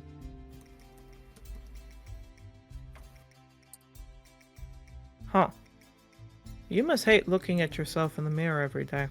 It doesn't answer that. Good, you got my joke. That is good. And he starts to, like, open the door for you. Yeah, just going. Maple's like, wasn't a joke though, fish, you're right. He looks. If you do not want to sit with me, I can let you be. No, I want to. And your girl wife is alright with this? Oh, she knows.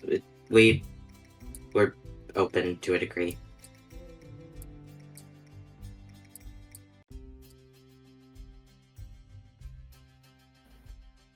That is different. That's fair. Hmm. I wouldn't know. I've never really dated any, well, new age before. Is that racist to say? Drugs? I wouldn't know, honestly. I'm happy it is not. I would be worried of making that as a bad first impression on a date. No, you're fine. I don't really agree to date people unless I think that they're nice anyway, so... Trust me, I would have told you to fuck off. That is fair. And he just waits. A waiter comes up, looks like she's a cow minotaur, so she's got like these nice big black and white splotches on her. She looks over. What can I get y'all? Welcome to the Dragon's Nest. I don't recognize all of you, so you all must be new students. We have a special of 50% off for first year students for the first time in here. Just nods. Yeah. He looks to you, looks at the waitress, looks to you. Are you a special diet? No, not really. He kind of scratches the back of his head. I will take, he kind of thinks, meat. You want meat? Venison, what we got here? Yeah, he's confused. He doesn't know what the F to do. How about I get you 2 roasted venison? That sound good to you both? Just nods, looking at him. Yeah, he nods. Also, it's our special day today. It's Sunday's King Day, so that means it's Ulysses' day. I have honey glazed donuts. Tail twitching, but nods. Would you 2 like that? Sure. Okay. She nods. She turns to you, she smiles. In your head, in message, you hear, honey, are you being forced here? Do I need to get somebody? No, I'm fine. I'm just an anxious person. Okay. And she just walks off with a smile.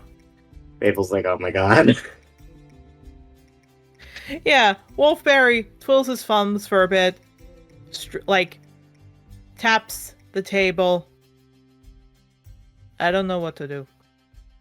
That's fair. I don't either.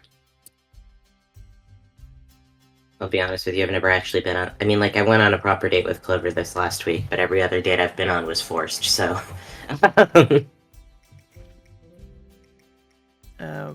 Forced? My parents are weird. That's it. I guess that makes sense. Mine's kind of weird, too. In, like, what way? Well, when your father is a god, you kind of can't say no to him. Oh, man, I get that one. Yeah, looks up. Mine's apparently banging some guy here on Angador, so I technically have to call him father. If my father was actually smart, he wouldn't tell me, but let me decide in my own time, like a horse in a new field. True. Yeah, that sucks. Nods.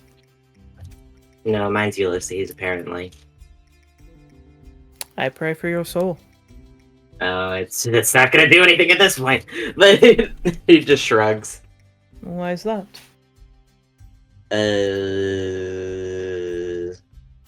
I don't know how to explain the dynamic that we have, if I'm honest with you.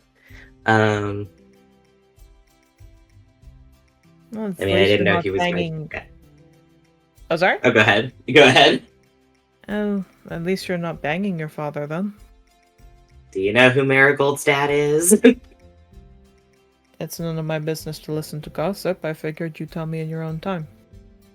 No, Ulysses is her father. I did not know he was my father till recently. That makes sense from what my father told me about him.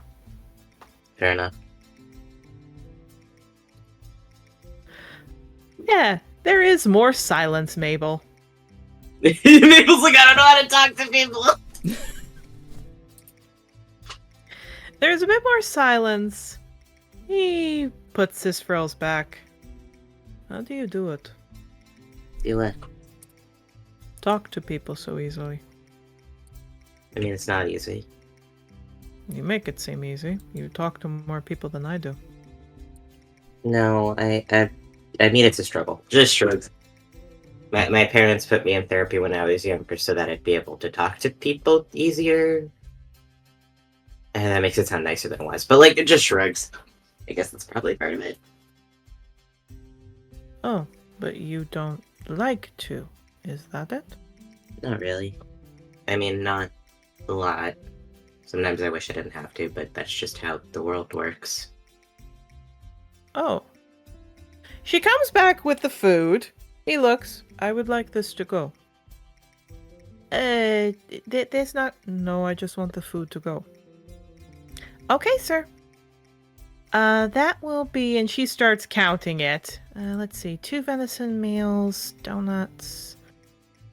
That should be 8 gold, 5 silver.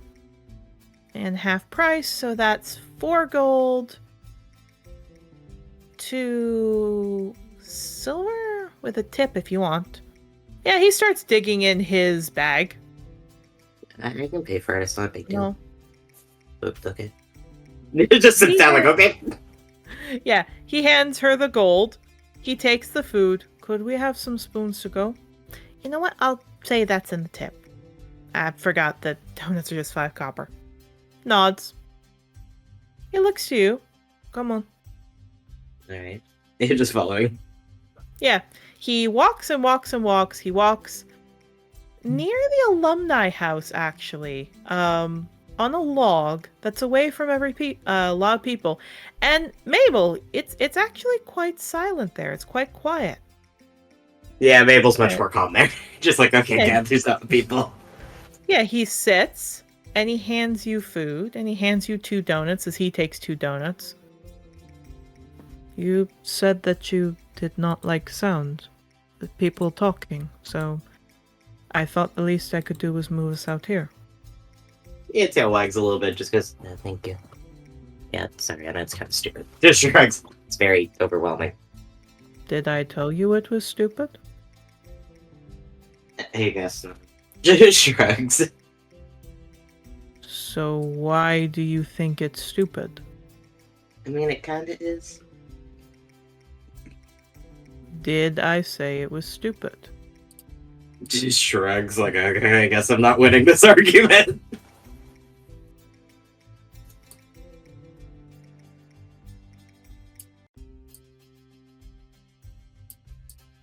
Yeah. We'll eat donut a little bit.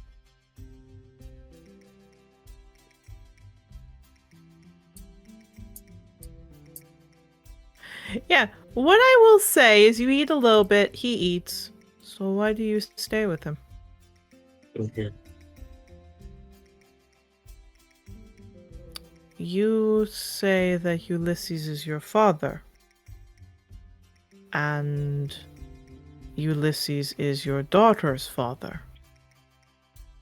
Nods. Well, I mean, I'm technically with the sovereign, but like, it gives a look, but then shrugs. that's still kind of like it. So why do Yeah. you stay? And then, I mean, at first it was to please my parents, but at this point, I think it's just I don't want someone else to do it.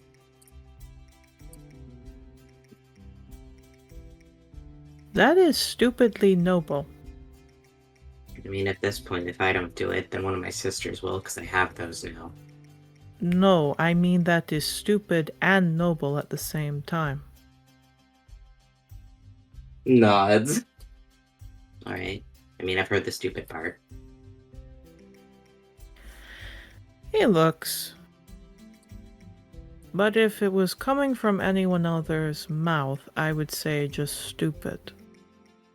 But considering you seem like you have a good head on your shoulders, that means that it is noble, but very stupid at the same time. Why would you not let someone else take it? I can't do that to someone else. And you can let your children still stay with an abuser? He rubs his face. I mean, I also don't really think I could get out of it now if I wanted to.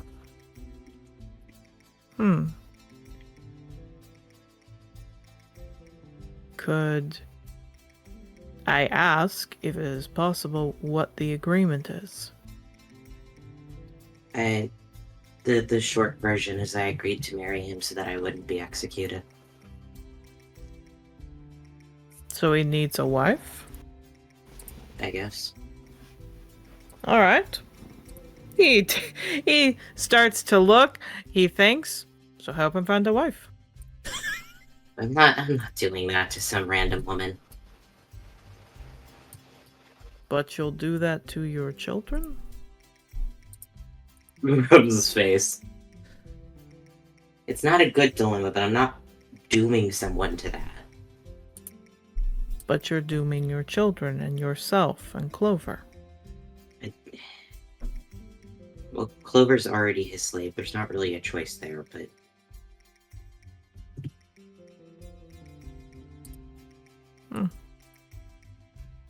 You really think through things, don't you?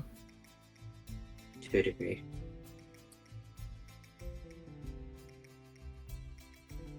Huh.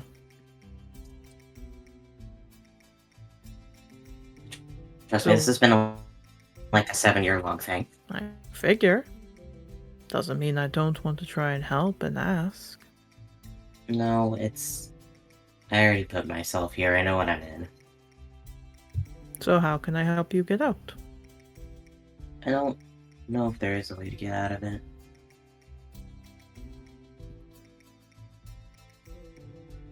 That's not very nice, you know. Mhm. Speaking for me. Fair. I get to decide if I think there's something not right that I can't do. And I have just learned this now, so you don't get to tell me what I need to do, and you get to let me help. Just nods, like, okay. Like, no, it's like, good, and he starts to eat. Alright. Look, he's like, you don't get to tell me if I can do this or not. I'm gonna try. Abel's like, alright, buddy.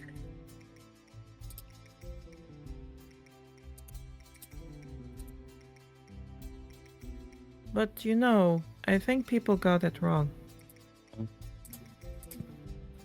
You're not stupid.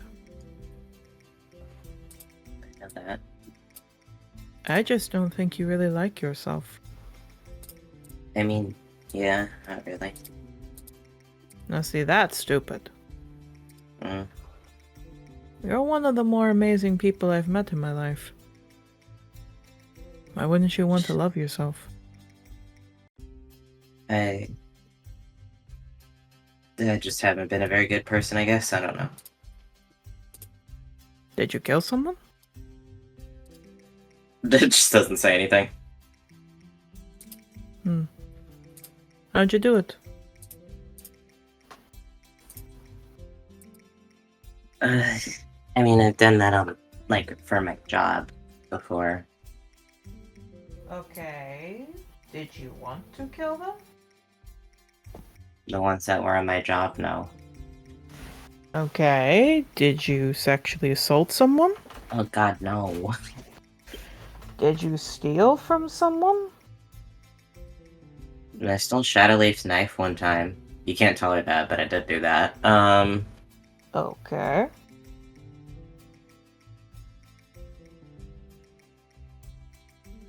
Did I don't you think- kick a child? No. Then how are you a bad person? I don't know. So you don't know that you're a bad person, or you know that No, you're a I bad mean, person, but you don't know how to describe no, it? I mean... I mean, all of my friends fucking... like, doesn't know how to explain this. Just shrugs. All of and I your got- friends call you a bad person? That's not a good front. No, my friends are dead. That's rough. You know, I'm the one who told the Sovereign that they did something that made them get executed. And I get that that theoretically isn't my fault, but like... He stops. Huh. I guess I kind of see how you'd think it was your fault. Yeah, exactly. But I also see more how... if you didn't do that, then no one would know who they are. Yeah, but they'd also be alive. No, what I mean is... And he turns to you. They're dead, right? Hypothetically. So no one can know their story or carry on their journey, right? Except for Hypothetically. you. And because you're alive, their stories get to be told. And you get to seek justice for them. I don't think they And- see it that way.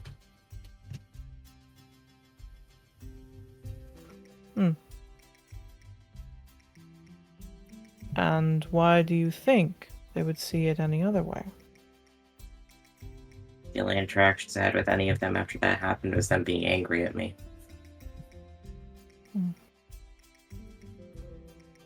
No, there's an old saying where I used to be that held much wisdom if you'd like to hear it. Yeah. Shut the 9 hells up. Okay. When your brain is telling you something that's not true, or something that could be not true, you need to shut the 9 hells up and try listening to a different voice. It sounds to me like you've been listening to that voice a lot. Can you hear any other voice in your head? I don't know. I'll be honest, I've never really liked myself that much, so I have no idea. Oh. You can talk as much as you'd like here, but he takes a bite of his food. Maybe you can let someone like you for you. I've been doing that. Well, I hope I can be one of those people too now. Yeah, just nods. Yeah, and he just gives you time. He eats beside you. He just takes a moment. How you feeling there, Mabel? Mabel's like, I'm just gonna shut the fuck up now, because I don't want to talk about sad shit right now. I don't want to make myself depressed. Oh boy. But no, they're doing good. Don't worry. We're gonna have one last little thing Oh no. to make you super depressed before we move back on. Oh no. Okay. So, as soon as your meal's done, he looks to you.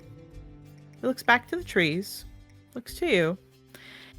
And Mabel, he pulls out a knife in front of you. He just startles. He goes back to the tree. Looks to you. So, what were their names? All of my friends. He nods. It's a lot of them, I'm gonna warn you. Shrugs. Tell me about them. Okay. Skipping the big one for right now. Just like Martin, but like not an I with an E, like the animal.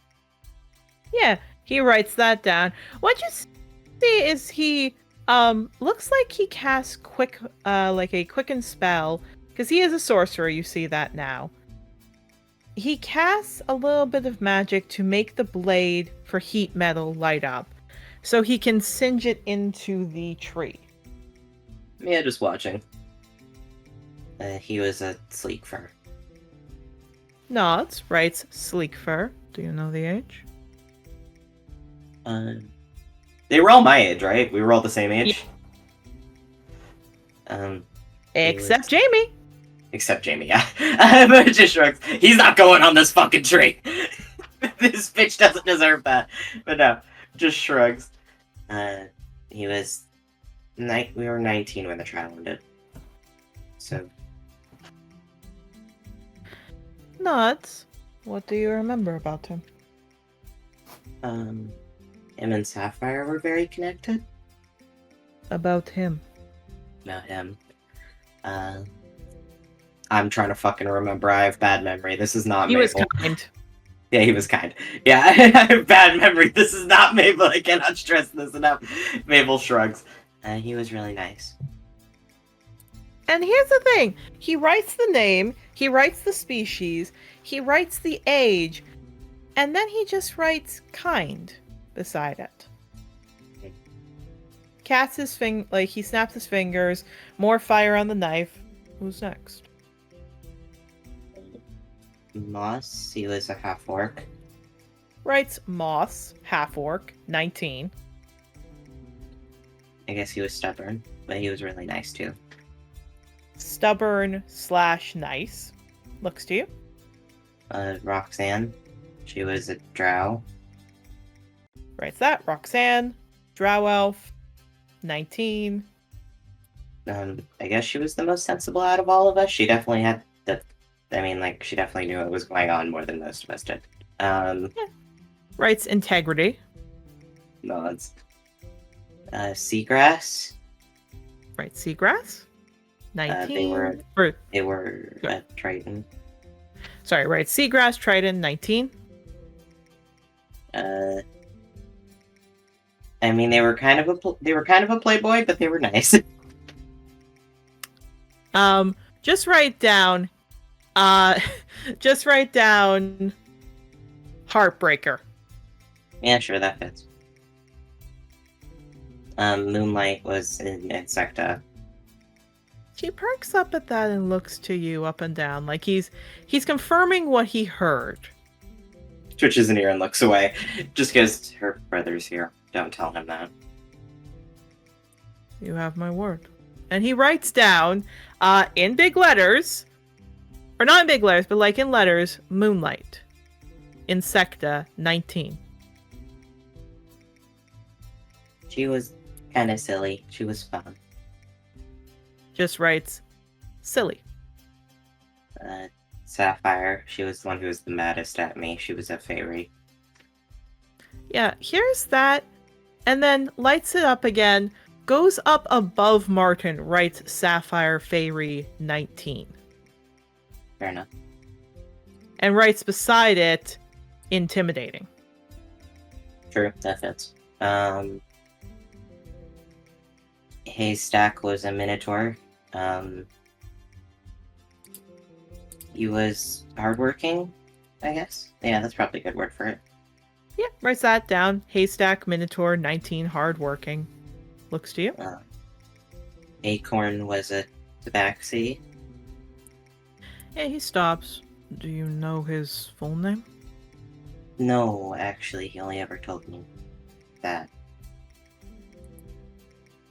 He thinks. He lights it up. He leaves a large space, and he writes Acorn, and then, after a large space, Tabaxi, 19. And he looks to you. I'm trying to find a nice word for it. I loved that boy so much, but he was, Innocent. Yeah, that's a good word for it. Mabel holding back dumb. Right, innocent. And then he turns. Anyone else? Ghost's mother. I mean, we called her a different word than her actual name was. He nods. We called her Amelia, but I guess that was not her name.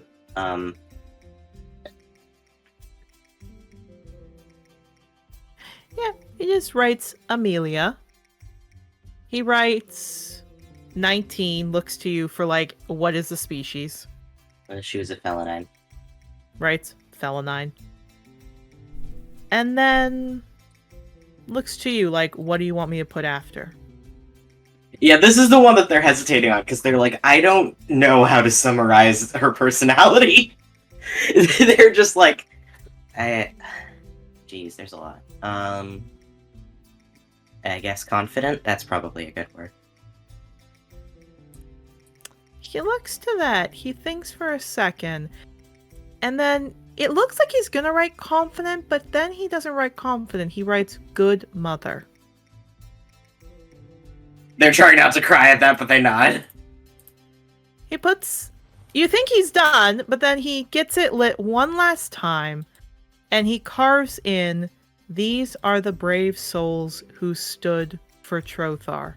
May they rest in peace." Oh, we didn't do that. We were just being stupid in the woods, but whatever. You seem very hurt. Someone needs to remember them, and you carried their stories till now. So when people come here, they will be able to remember them. And whether they are here or not, they are alive. No, that's... I don't think anyone remembers us fondly, but... Then I will. I am Sorry, this is not a good date. No, it's fine. I don't assume you want another. No, I'm fine too. You're really nice.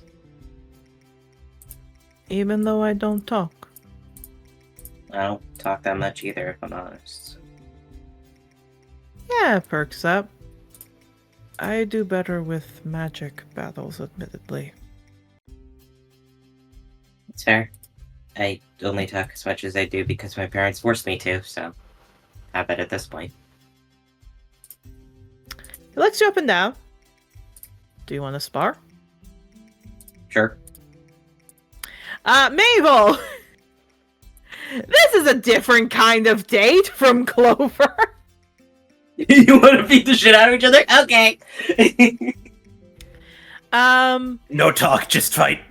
Yeah. Mabel, roll me a strength. I realize Danny's in the call, so I can be more sexual talking, but I will roll a strength. Yeah. Anyway, it's more than that. I defaulted to. Why did I default to doing Xenia? Oh god. +3. It's +3, so 12. Not 12. 15. I can't count. Yeah, Mabel, he's bad at this. He's like really bad at physically fighting.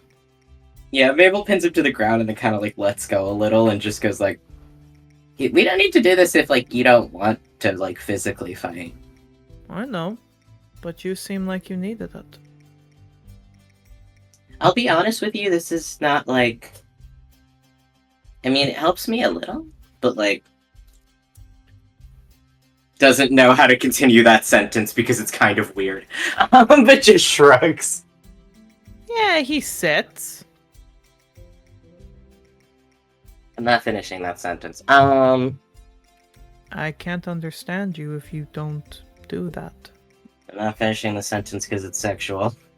I don't care. Evil rubs their face a little. I'll be honest, beating people up doesn't give me stress relief as much as the other way around does. Oh. Okay. So, would you like then... Because he's thinking. What would make you happy? Shrugs. I don't know. I mean, I'm fine to just sit here. It's not a big deal. Then we will sit. And he just sits. Yeah, Mabel nods. Aye, player, we are going to go on a little break. And then we will come back in 15. See you soon. Oh boy. Hooray! And now for the ad break.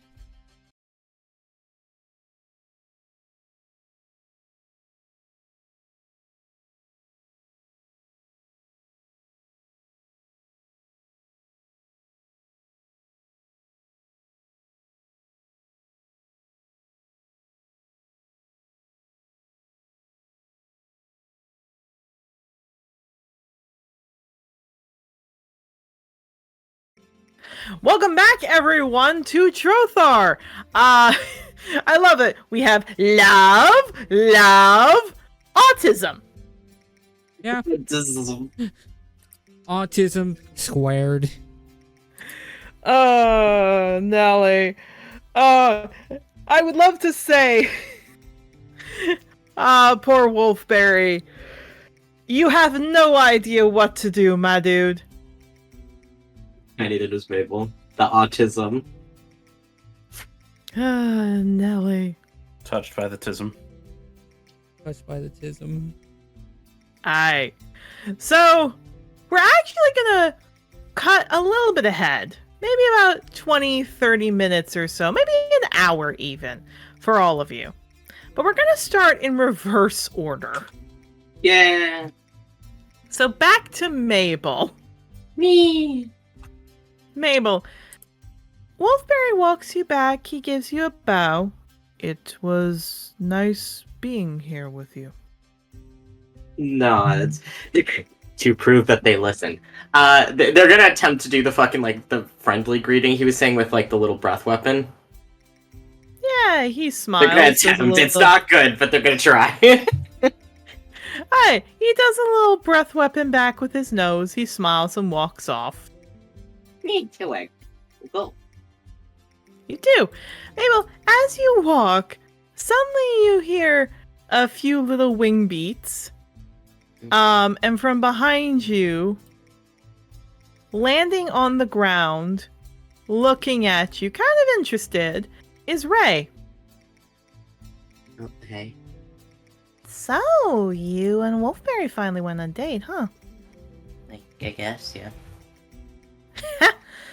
I was wondering when that was gonna happen.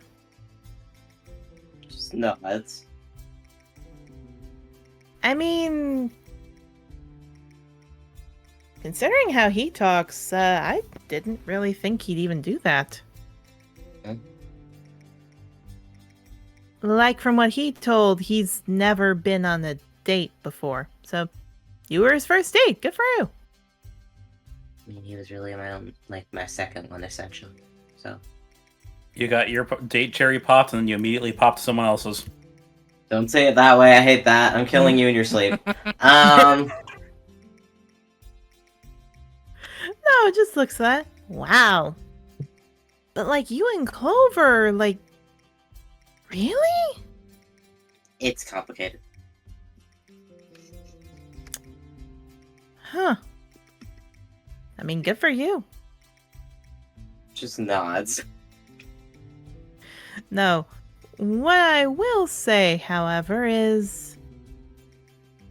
Look, I'm not 100% sure if we will, like, what's up with Wolfberry, but I know he was excited. You two do something fun? Yeah, we just kind of hung out. It was fine. Like, did you... Okay, you do know Wolfberry, like, does not know what to do on a date. You know he's looking for someone to lead him, right? I guess that makes sense. He probably should have said something, but... Well, it's not like he really can say anything. Fair enough. I mean, you're higher up on the hierarchy. I'll be honest, I'm used to Sovereign's Keep where everyone still sees me as a girl, so I kind of just have to do whatever other people want me to do. You were a girl? Yeah. But you're so... bullheaded. I was that way as a girl, too.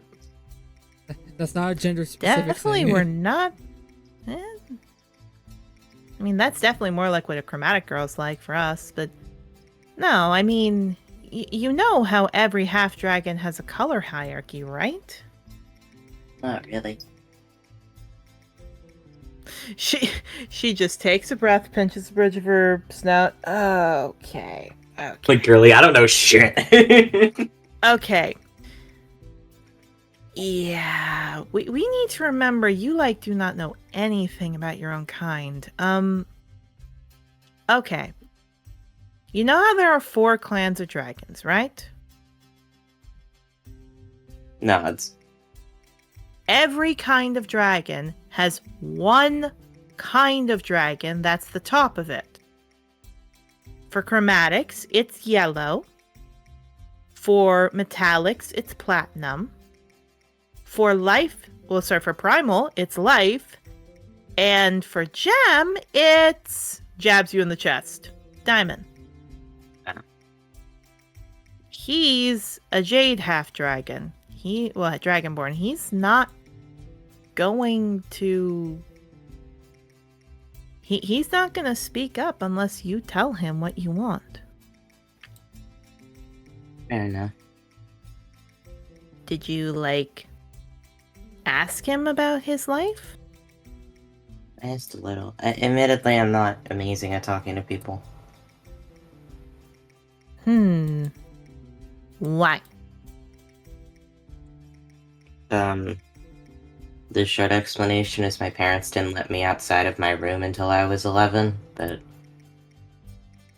So closeted in public and in the family. Okay, what else? I'm just not good at talking to people. I never have been. Oh, you're autistic. Got it. Yeah, everyone keeps saying that. Just not. Know what that means? Yes, my son got diagnosed. Okay, what does it mean? Bad at talking to people.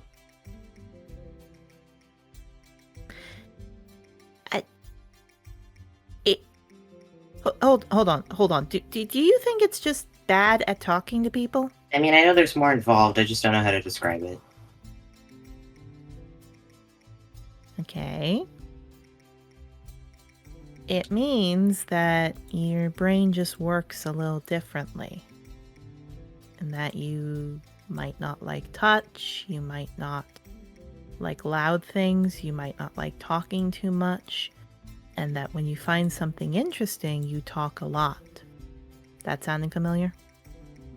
Just nods. It's okay to tell him that, you know. I mean, I told him I'm not good at talking to people. Good to know. Look, I don't know much about him. All I know is technically we're siblings. Fair enough. Oh, Celestial and all that. He's a Galdor Azamar. I'm a Galdor demigod. And we look out for each other. Fair enough. Look, I know he was excited. I don't really know how to read him much since we just recently met, but I know he was excited to spend time with you, so let's just say from a sister to a mister, thanks. Nods. But if you want, I can maybe help you talk with him better. Sure. Go back and ask him about his life.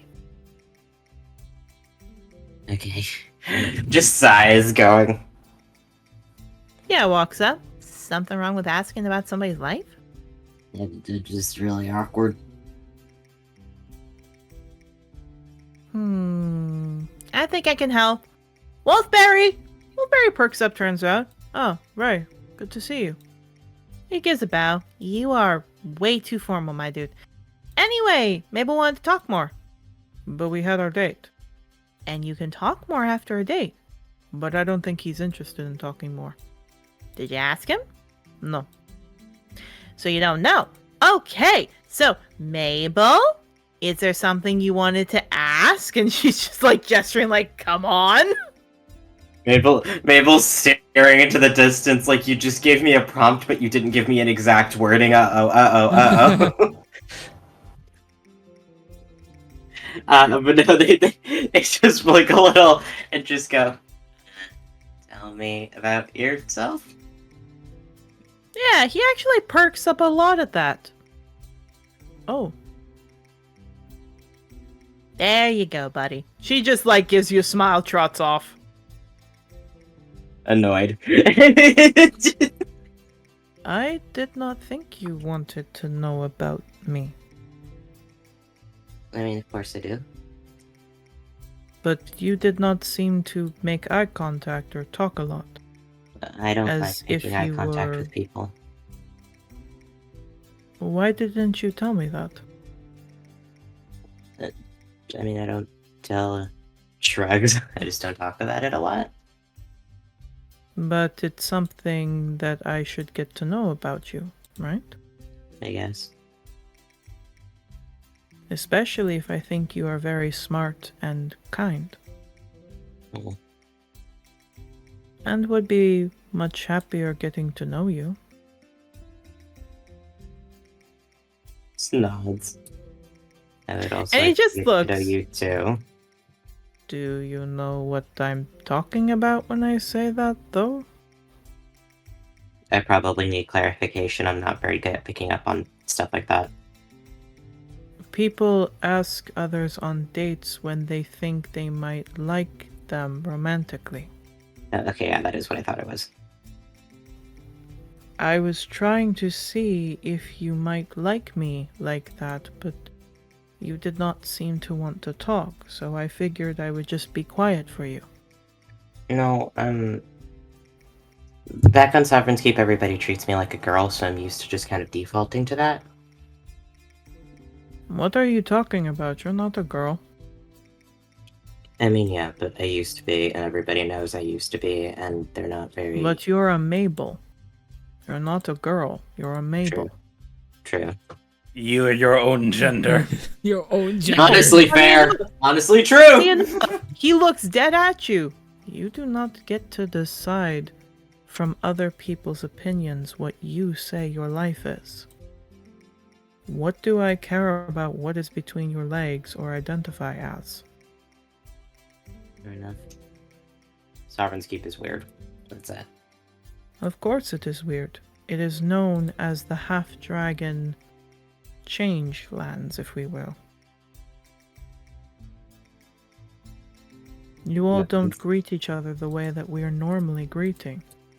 You're not allowed to be the way we're supposed to. It can feel like you can't express yourself in the way you want to. Fair. Did people not like you because you couldn't fly? I mean, that was part of it, but that's like... I think people just found me weird. Why would they find you weird? I mean... It doesn't say anything, the most, like, bitch look at me look. Yeah, he just looks. You're not weird. Why would people find you weird? I mean, I am, but... I didn't say you were weird. Shrugs. So why are you saying you're weird? Because that's what everyone says. And you believe what everyone tells you? I mean, statistically, like, there's a large majority agreeing on one premise, then it's usually true. That's about it. What do you mean? If everyone that I've ever met has essentially thought that I'm really weird, then that's probably true. That's it. Maybe you've just met bad people. I mean, that is true. He walks up to you, Mabel. You can tell me how you feel about this. He's actually walking up to you. Just watching. He reaches a hand out to your face. Hmm. 2 eyes. 2 frills. 1 nose. 1 mouth.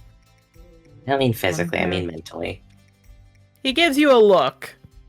Which is the more expressive he's been. He gives you a look of like, let me talk. Yeah, stops. 1 heart. 2 legs. 2 arms. 1 tail. You are the most normal person I've seen. Gives him a fucking look like bitch, really. But your wings dazzle in the light. You're kind of like a star. That makes sense with my last name, but... Perhaps people just don't know when to give you space. And give you time to get to know you. And I would like to get to know you. If you'll let me. Yeah, that's fine. But I can't get to know you if you don't let me. I'm trying. Never said you weren't. I know you're trying quite a bit, and you must have taken a lot of effort to do this. I'm just saying, you need to understand that I am going to try my best to listen to you. But you need to try to be as open as you can in your own time. And if people say you are weird, maybe they just are the weird ones for not accepting you as much as they should when they first meet you. And passing their own judgments of normality on someone I think is very normal. Just nods. So, you want to talk and I tell you about my life? Yeah, sure. He nods. He walks. Well, He actually, first time in the bit, he chuckles a bit. Mm. I get on your tail for not talking and how I'm this. That's fine. It's not fair. I don't really care. Well, my mother tried to drown me when I was born. Yeah, jeez. That is what I was told. My mother tried to drown me. My father was in a different temple, helping someone, I was told. Oh, Oh, wow. hello there, Danny! Oh, That headache medicine makes me eepy. I am so sorry. It's okay. We're just doing interaction. We'll say Rustling comes in soon. Well, Barry looks. He was helping someone. And when he came in to see me, she was drowning me in a tub. Huh. Because I was not what she wanted. That's stupid. I was green. She was red. She forgot with Galdor that species can change with him. And she tried to kill me for that, because I was different from what she wanted. Huh. My father saved me, and he lost his high profit that day, but gained a child that I still don't know if it was really a good idea, but he tells me the same thing I told you. Well, obviously it was a good idea. She's fucking stupid. I don't know if it was. I guess as you, I don't see myself as being normal. Yeah, well, you don't have to be normal for people to care about you. You give such good advice, but don't listen to it. What is your secret? Yeah, well, I know I'm hypocritical, I'm aware of this. But I just think you're traumatized, and you wish for people to have a better life than you had. the second part I agree with. But just not. He kind of pets his throat. I don't know if I might be, as Ray puts it, autistic. Or the trauma. You are! He does! Or a combination with the trauma I had, but I do not like to talk much. I've never liked it. I'm not really big in touch either. I'm okay with certain people. It also does not help what I can do that scares people.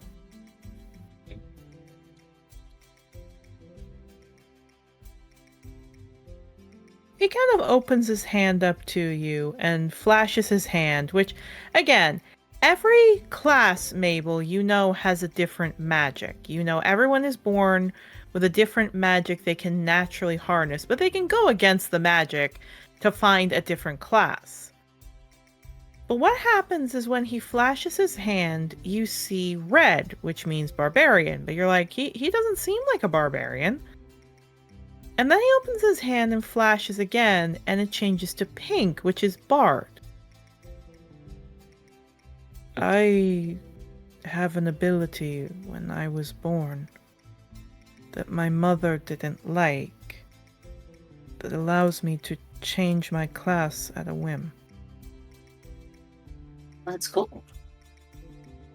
He looks away a bit. I scare people with that. Why? Why? Because I believe, as you put it, people don't like what they're not used to. Yeah, well...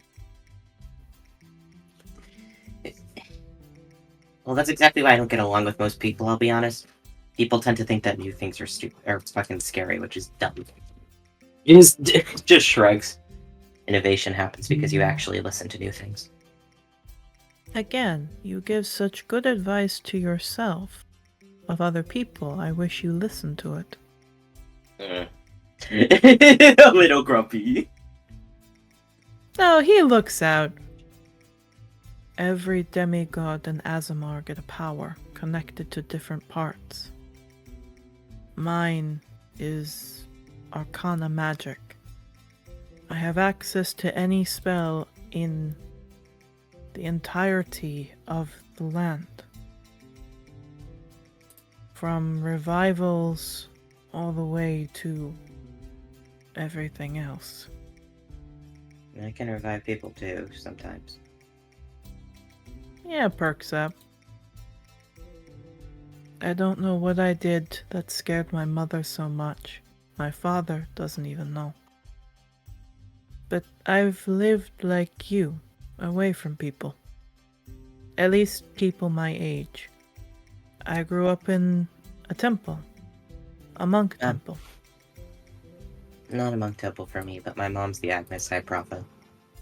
Nods. My father would drop me to different of his temples so that I wasn't found by my mother. When I finally was allowed to talk to kids of my own age, they killed me. I think. He scratches his head. I don't know. We were just on a cliff ledge, and they said that they could make the freak fly. And I was falling. Oh, I'm sorry. But then I got back up. Fair enough. I love these two. Then I got back up. Fair enough. Just nonchalant. Mabel's died too. He's like, whatever. Yeah, fair enough. It should happen. You think Mabel is unperturbed by things going against the natural order? Mabel's like, yeah, sounds about right. This is why I wanted these two to go on a date and talk. This is why. Mabel's like, yeah, sounds about right. The autism. No, but he just looks. I got revived from my father, and that is when I was kept separate, which I like.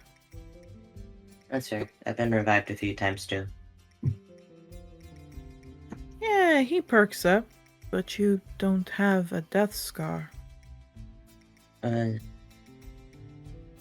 Shrugs. I mean, I know one time Lorelei revived me, so I don't know if she actually leaves death scars or not. You are lucky. It hurts when I move my joints too much, too fast. Like Not when we fair. were sparring. Well, you should have told me that. I wouldn't have done that then. I wanted us to spend more time with each other, and I heard you like that, and I didn't want it to end so soon. Well, yeah, but like, I want to do stuff that we both enjoy doing. I just want to do things that I get to spend time with you with. Yeah, but we can do whatever. We don't have to fight. Like, I like Okay. doing that, but if you don't like doing that, we don't have to. But when I suggest things, I get hurt. And you're the higher ranking gem dragon. I'm not gonna do anything. I didn't even know I was the higher ranking gem dragon until 5 minutes ago. I keep forgetting that you're not from the mainland. Yeah, no, I don't know anything. But even if I did know anything, I don't care about all that stuff. I wish more people were like you. It'd be nice. Honestly, me too, frankly. But Could I ask then something to do? sure. Could we go sunbathe? Sure. Yeah, Mabel, he takes you to a nice clearing area. He sits down, you sit down. He stretches out, and he ends up kind of laying down, closing his eyes and taking a nap. Hey, having a good time. Yeah, do you go to sleep at all? Yeah, I will take you. You do! Roll me a d20. I don't like that. What is Yeah, why that do I makes have sense. to do that? 6. That makes sense. Mabel, when you wake up, first off, it's like an hour later. And second off, you feel something around you. Looking at that like, what? Wolfberry has curled around you in his sleep. Okay, yeah, no, they're not getting up. They're like, this is fine. But what did wake you up is Jocelyn, like, poking your nose horn with a stick. Hey, wakey wakey. Up and at 'em. What? Rustlin's awake. They're like, oh no, I'm stuck in an ethical dilemma. I didn't realize you were interested with Wolfberry. Glares at her a little bit. Just getting up. She does put a hand out. I'm just telling you, I'll be having her stay there till dinner. Okay? Okay. I really think it's good you're spending time and actually trying to socialize and date others of your own kind, by the way. Whatever. Look, may not be your parent, but proud of you. It was a big step. Good job. Ups a little bit. Like, no, say that to me. Nods. And don't worry. I'll make sure Rustlin's fine. Enjoy your date, alright? Just nods. Oh, by the way, be careful with Wolfberry. He's not as bad as you. It's just his death scar affects his joints. Alright? It's not as bad as you. What a sentence. No, they nod. You gotta be gentle with him. Maybe show him the ropes. Okay, get... Fine. Good, He's not as 'cause fucked up as you. Oh no, just Chuckles. Good, because in this case, you're the top. And she just walks. You're acting like I'm not in my other relationships. Hope you have a great day, and just walks. Yeah, snickering. No. Mabel, like, I don't know how to tell you that I'm not a bottom, Jocelyn. Look, she sees how Clover and you are. It's like, oh, that's not a bot. Well, that's not a top. I would like to say, it's like Clover's not the top, Mabel's the top in that. Mabel is the top. It's just that Mabel returns respect to women Jews. Oh no. But no, Mabel, Wolfberry is just curled around you. Yeah, just having a good time. You do. Despite the fact the rain has been there are a few pockets of sunlight, and specifically where he brought you to was near the greenhouses where there are heat lamps. Yeah. Alright. Yarrow! Dear. Hooray! You get your time to wake up. And you just hear a Hooray. poke. Like, you just feel a poke, poke, poke on your nose. He like slowly blinks and opens his eyes. Yeah. Jocelyn's there. You see Cedar fell asleep with his head on yours. And the others in your group also fell asleep. Each of them with one of the different kids. Thomas specifically having singed fur, but Ruby surprisingly curled up beside him. Jocelyn, I thought you weren't supposed to be in here. I'm not, but I'm here to tell your teammates out. She'll see you at dinner, okay? Alright. Oh, by the way, lover boy, I'm happy seeing you more relaxed like this. Does he good? She walks off.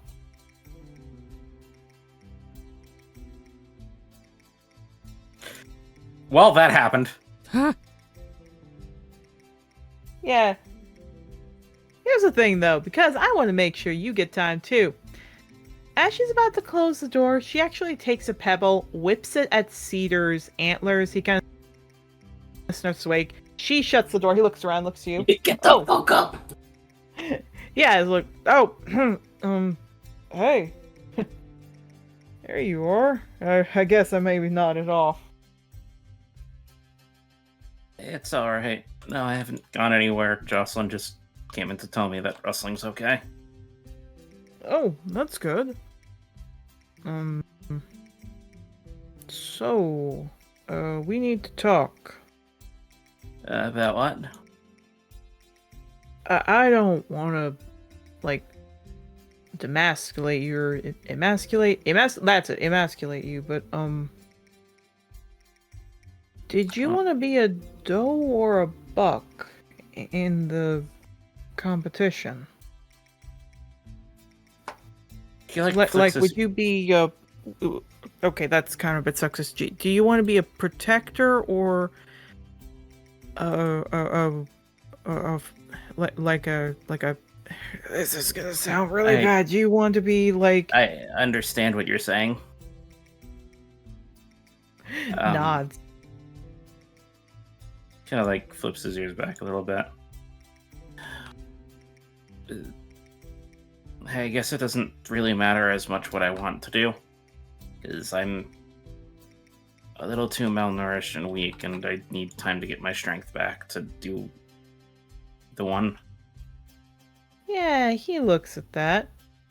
Okay, then. Wait here. Hmm? Yeah, he walks off, he comes back, and he has pumpkin. He blinks at that. I appreciate it, Cedar, but he kind of knocks on his antlers.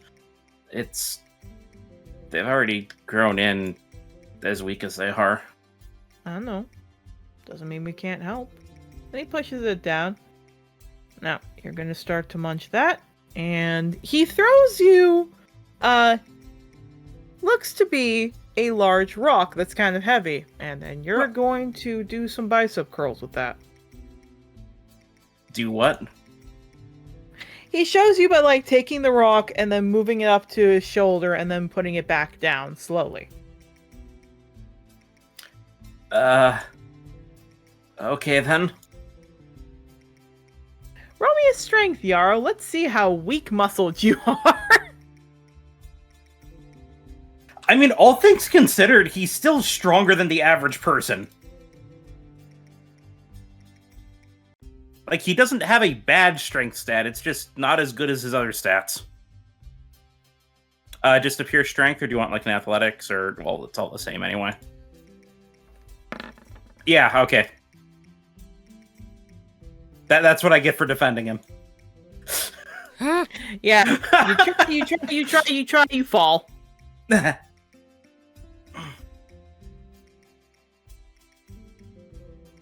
Yeah, before you can, like, crash your hand down, Cedar picks it. Whoa, okay.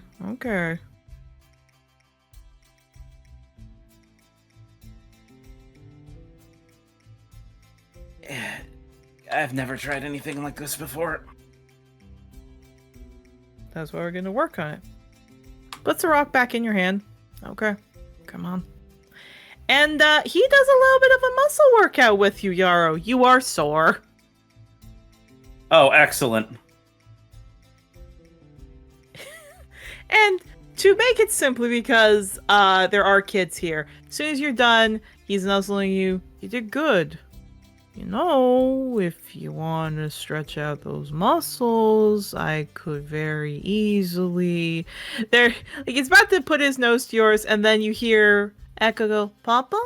And he goes, I could easily massage you, and just, like, tries to massage your shoulders. So the child does not see the sin. Yeah, actually, like, chuckles a bit.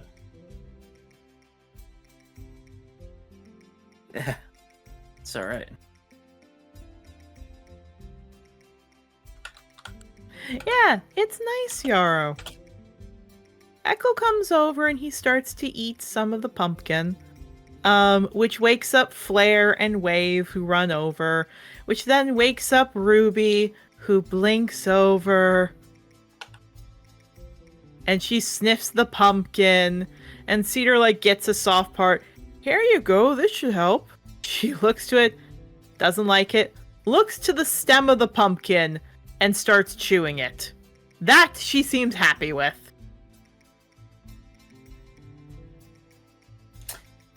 Yeah, I've learned not to question her diet. Yeah, just chuckles, pats her head. There you go. Looks at you, looks at him, looks at you, looks at him. Not Papa, Papa. Yeah, second Papa. Not Papa, Papa. And just keeps chewing. I'll explain the concept to them more when they're older. It's okay. But, he smiles and gives you a little nudge. You want me to stick around that long? Yeah, I think so. Okay. He nuzzles. I like that. He just smiles at you, and you smile at him, and he smiles at you, and then from across the clearing, just Masai's voice. So, when do I get a turn to date him? He blushes and stiffens up a bit. Craig looks. I mean, come on, Cedar. Wouldn't be bad for us to get a chance, too. Thomas nods. I mean, he's a little jumpy, but he's not bad. Yeah, Snowcap chuckles. Craig, I think you're just projecting a bit. I'm not, I'm just saying. It would be bad if Cedar wanted to share, and if Yara wanted to share. I mean, I'm not opposed. Again, this is just a little... I'm not used to be surrounded by multiple people that are interested in me at once. That aren't just swooning. They perk up. They look at that. They nod like, fair. Yeah, Masai just lowers her head down to Wave, who wags his tail and puts his head to her cheek. Well, so long as we can help raise these guys, they're adorable. Yeah, and it has been very... I do have to thank all of you for helping with them. It is... I've basically had to take care of them by themselves since they were born. More or less. So then we'll stick by you. Yeah, Snowcap nods. I mean, I don't mind helping out with that. Which I will say, Flare was like kind of headbutting Echo. She picks him up. He kind of flails a bit. She chuckles. They just need a little lovin', huh? He smacks her wrist. Ow. Not the brightest, are you? Flare just snorts at her.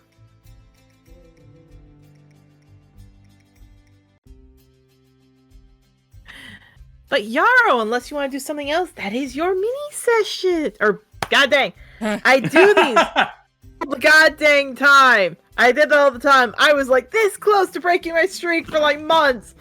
I'll start my streak again. Right. Context, mini sessions are things that before the campaign and in certain campaigns during the campaign, I would do in between to allow them to kind of get a chance to play out their character. But Yarrow, that is your turn. We're going to go back over to Octavio. Oh boy. Also, hello there again, Danny. My voice is no longer crunchy. Indeed. Octavio. Yeah. You know, Rose is still needing time. You talked with Brio. You did all that stuff. Here's the funny thing, however. Oh boy. Of when you're walking. You see Jocelyn. She runs up to you. Hey there. Hey, Jocelyn. Just to let you know, Ruslin's okay. She'll meet you down there for dinner, alright? That's good to hear.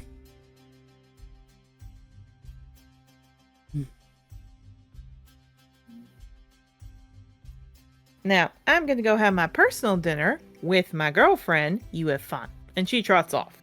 He kind of looks at Dad. It's like, why'd you have to word it like that? She just does a middle finger to you. I'm okay.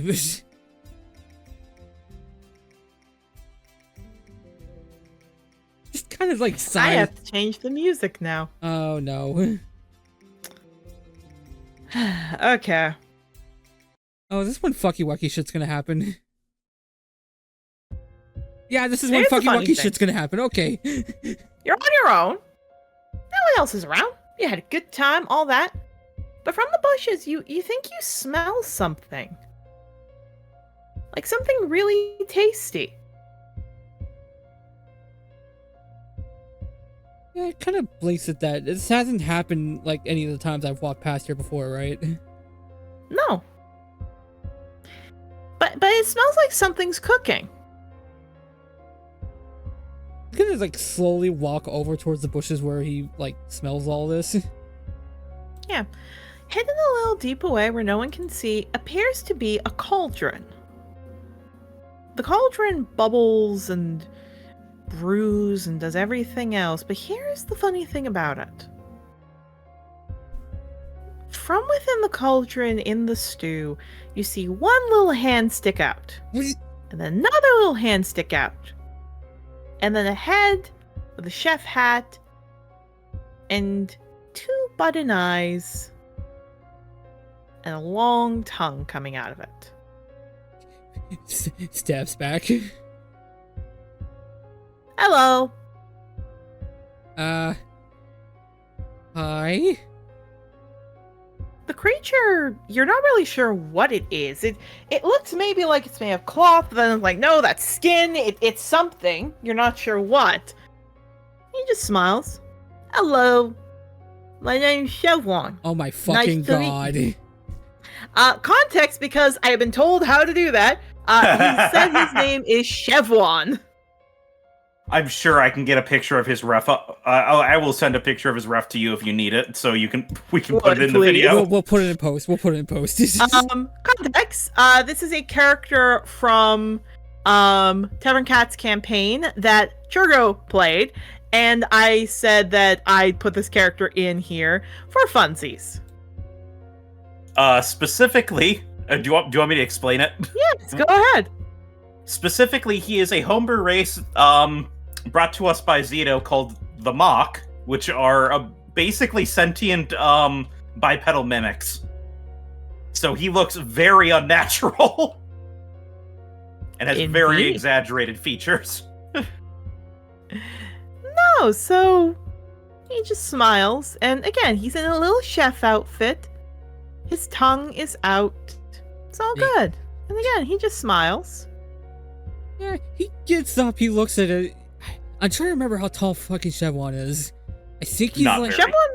Chevron's your height. Yeah, he kind of looks at that as like, there are not many people around here other than other kobolds that are the same height as me. Okay, this is different. Of course not. Now, am I speaking to Octavia? Stops, looks, is that you are?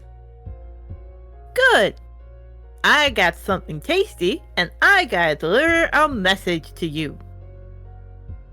A message for me? From who exactly? More a thing. From your mama. He kind of stops being like, I don't know if I trust this or not. How would you happen to know my mother? All patrons know each other, Huh? and your mama's definitely not a happy one. Okay, good to know. Good to know. Good to know. Good to know. Good to know.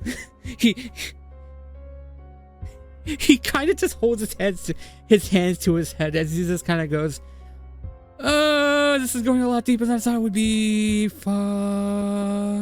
Anyway, as a fellow patron, I'm supposed to bring this over to you. And he goes into his cauldron, because again, this is a patron. This is a patron you're looking at.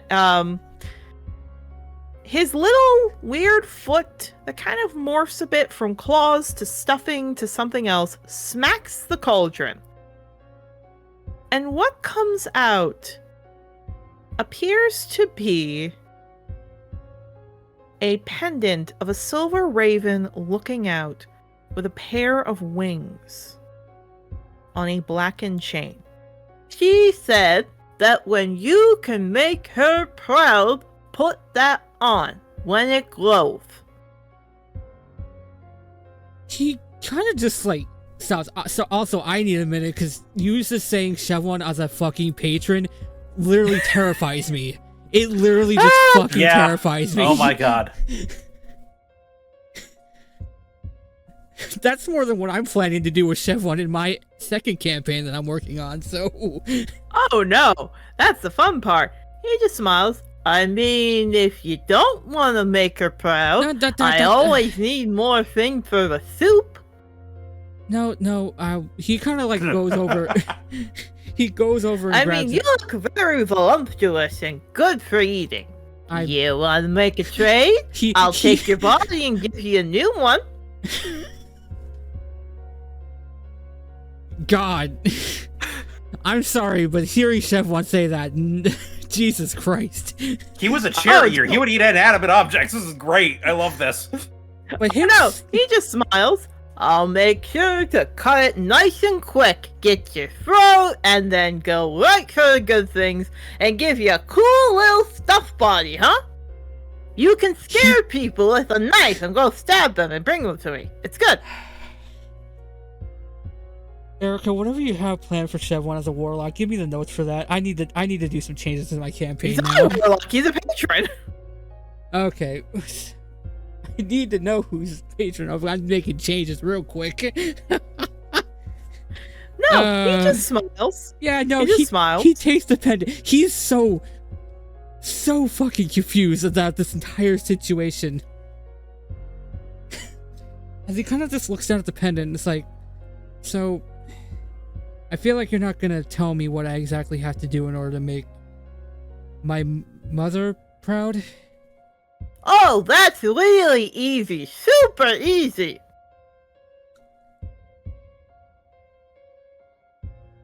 Shatter someone's soul. He looks at that, looks down at the pendant. Well, shatter a soul, or destroy a destiny. None of those sound easy at all. Like, very simple, honestly.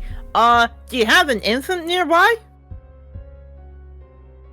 Like a baby? You know, like a little baby? Kill the baby! He should kill the baby! Gives this biggest 1,000-yard stare a fucking kobold can give. If you give me the baby, I'll make, like, humanoid veal to hide the body, and then... that would shatter destiny. If you really want to shatter destiny, you feed it back to the mother. Then that really messes with her destiny. What fucking patron do you follow now? What the fuck? He is a patron. He's not following anyone. What made you do? Oh god. But there's other things too. If you change someone's fate, if you do something else, that would change it. All that and more would change someone's fate. So there's a way for me to possibly do that without killing someone. I mean, that's really easy. I don't get it. You're not like your mama. Can you say the name of Mama? I feel like I have an idea where you're going with this, but... She who flies with ravens at night. That doesn't help me. I can't say her name. See, I like killing things for soup to eat it. I don't like to be a meal for other people. Not fun.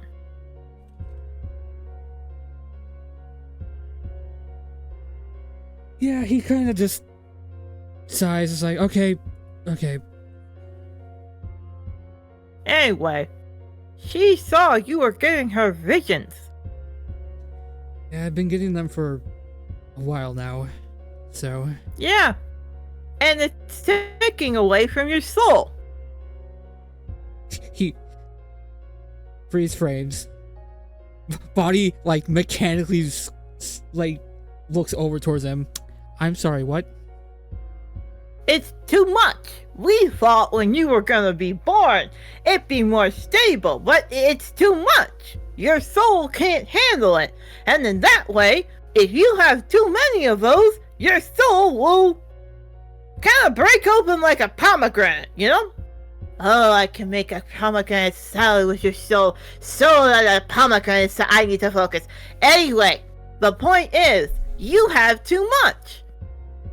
So your mama's offering that if you get her favor instead of the Celestials, she will make you her safe ward, her patron. And then, well, then you're safe. But you couldn't stay here. You'd have to go help people in the Shadowfell and other things.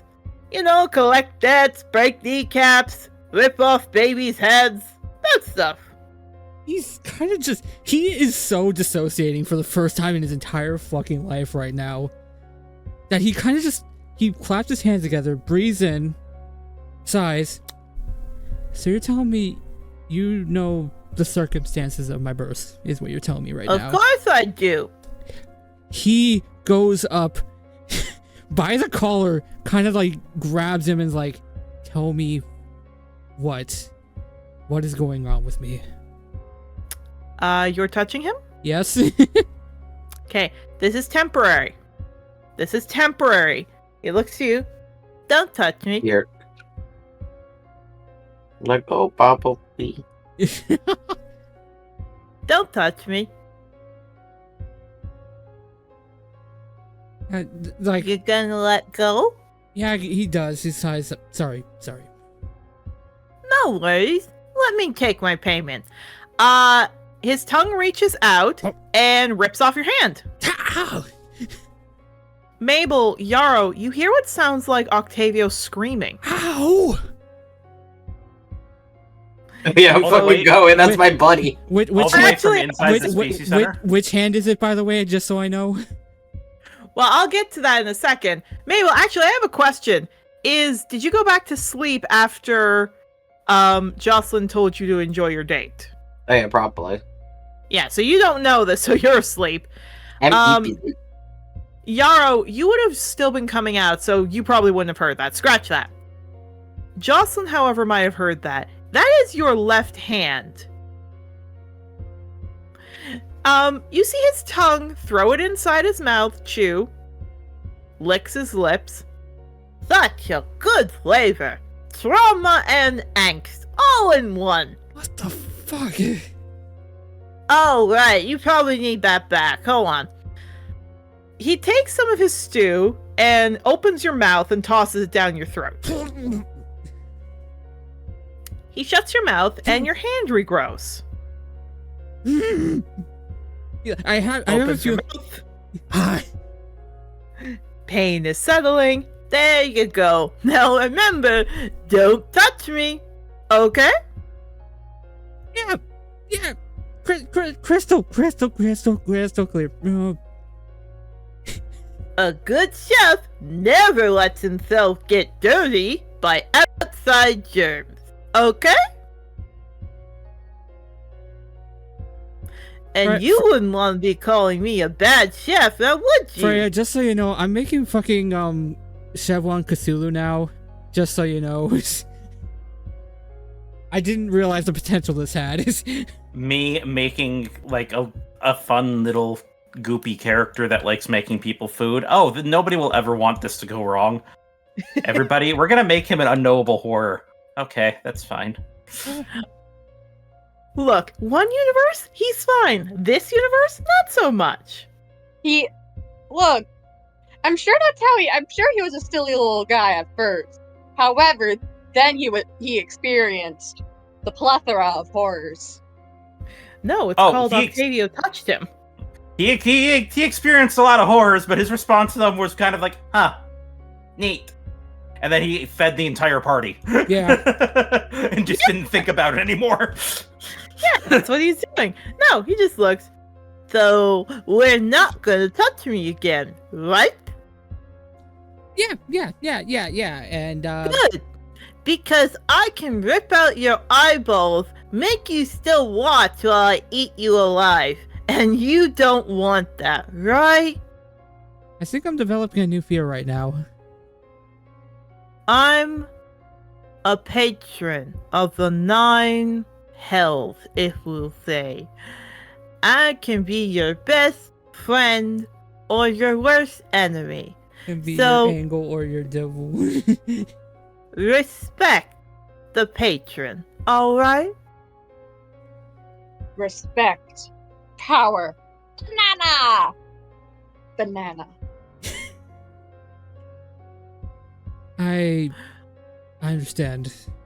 My apologies. There's a good little fledgling. Now, I gotta go. I can't you have somebody telling about me.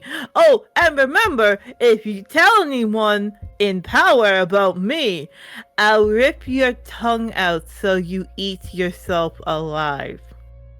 Bye-bye! And he just poofs as Jocelyn comes back. Chevron, everyone! Known as one of the patrons for a little pact that I have called, I think if I remember correctly, they're a part of a little group I'm making called The Void. Endless hunger. For knowledge, for items, for food. This is what this pact goes for.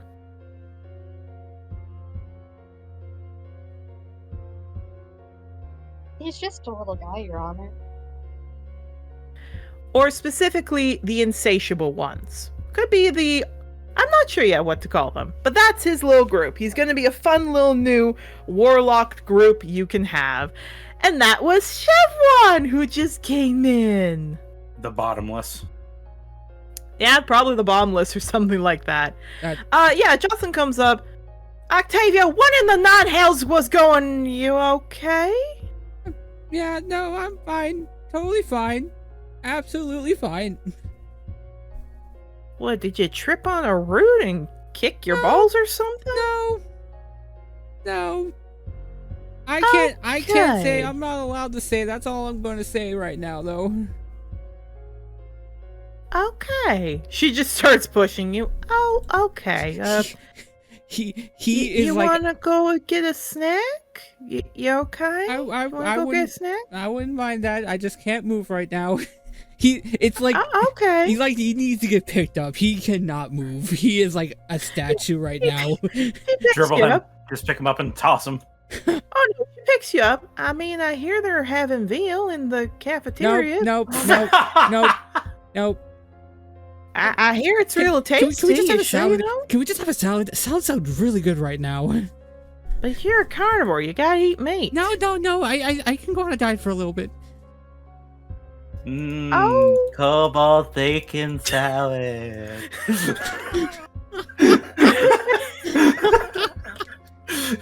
What the hell is wrong with us? I don't know.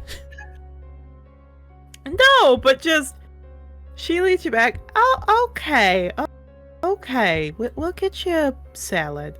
I'm sure it's okay. And again, she's not looking. She's just patting your back. You're over her shoulder. And in the woods, you see a little thing on a cauldron stick waving at you with his tongue. And he just puts his finger to his tongue and then across his neck. And he's gone. Congratulations. Octavio now has a new fear he never thought he'd have. There you go!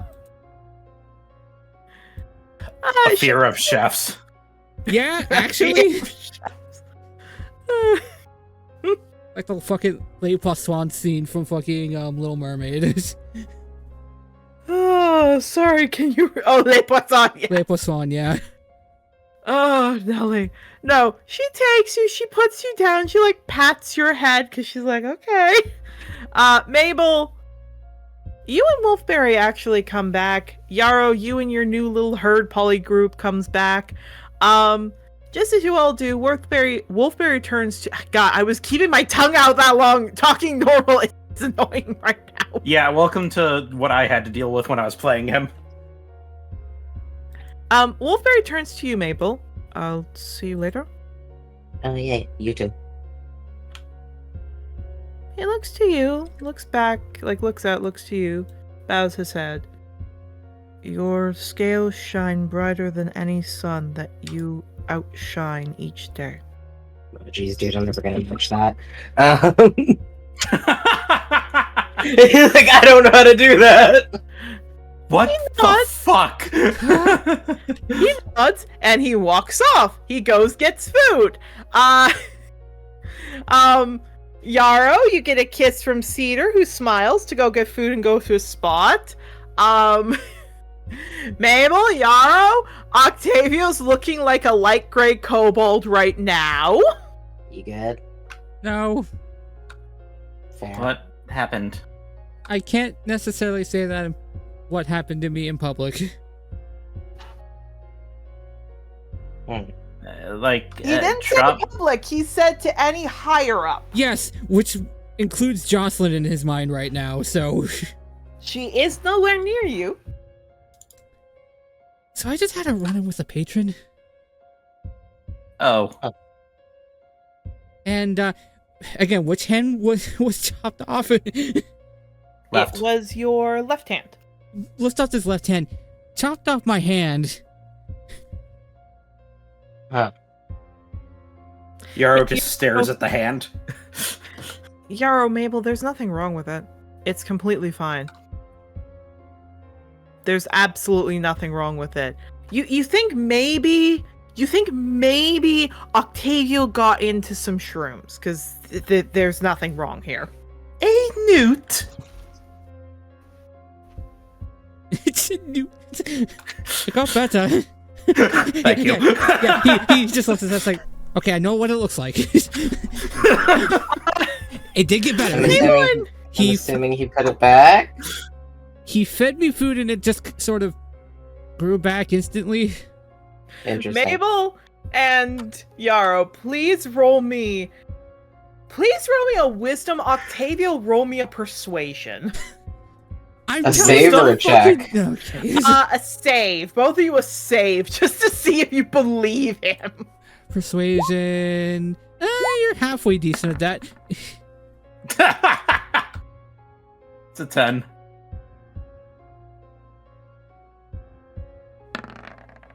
Oh, that was almost in that one. Okay. Okay.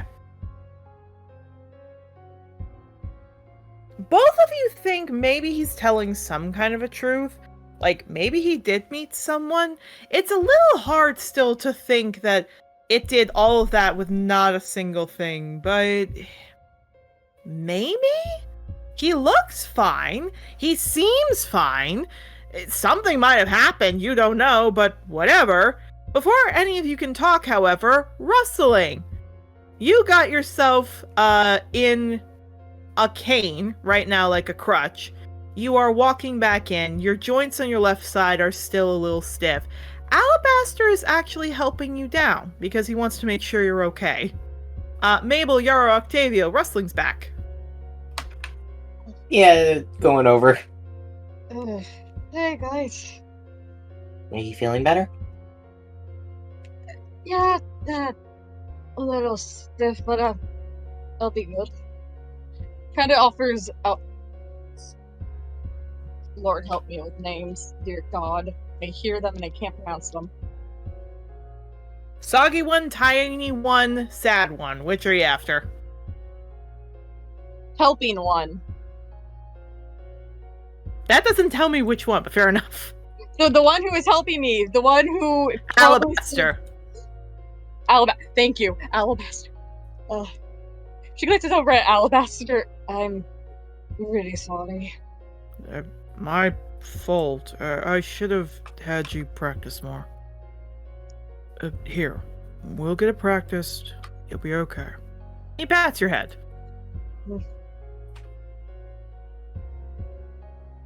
Tell you what.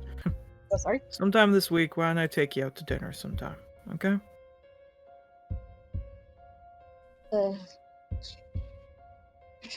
Me just sitting here knowing what he is asking, but also knowing my girl is so just, I don't know if it's willingly obtuse or just naturally obtuse. Yeah, we can talk more about the game plan. Yeah, he nods and smiles. Good. Sorry again. I'll get you some proper clothing to practice this, okay? Yeah. Don't expect me to be backing down just because I got knocked down once. Good to know. You're pretty strong. By the way, he kind of scratches the back of his head. I left your kids in my room. I'll go get them, okay? Okay. Are they doing alright? Well, yeah, I just didn't want them seeing their mother in a hospital bed screaming. Yeah. Thank you. He nods. Yarrow, Octavio, and Mabel. Alabaster's tail wags a bit as he walks off. Looks like he's gonna go get the kids. Yeah, Wrestling looks back over at the group. I am so sorry. It's not your fault. You're the one that got injured. You don't have to be apologizing. Yeah.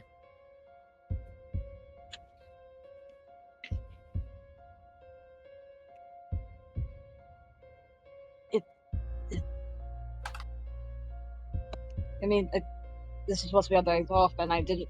Probably caused needless worry. It's fine.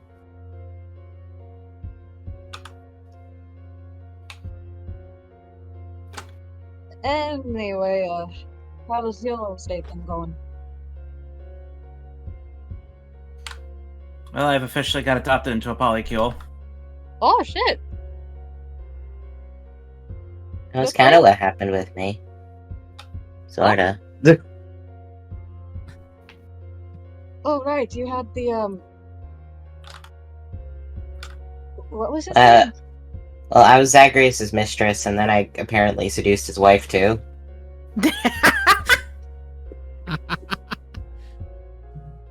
But you're not the. Would love be a better term for you? No, I like was a mistress. Like she did not know. I know, but I feel like love is more gender neutral. True. I mean, I don't mind being referred to with like certain feminine terms, but just shrugs. Okay, good to know. Speaking of your kids, for everybody here, Clover walks in with all of them, smiling, patting their heads. And it's a pretty good meal. You all get time to breathe. You all get time to take it easy. Octavio's not eating. Octavio's not eating. Octavio, you good? No. Do you want some of my... I have some vegetables, if you want some. Please. Okay. Here you go. Nah, Nom's on carrot. Carrot only gives sustenance. Can't have meat right now.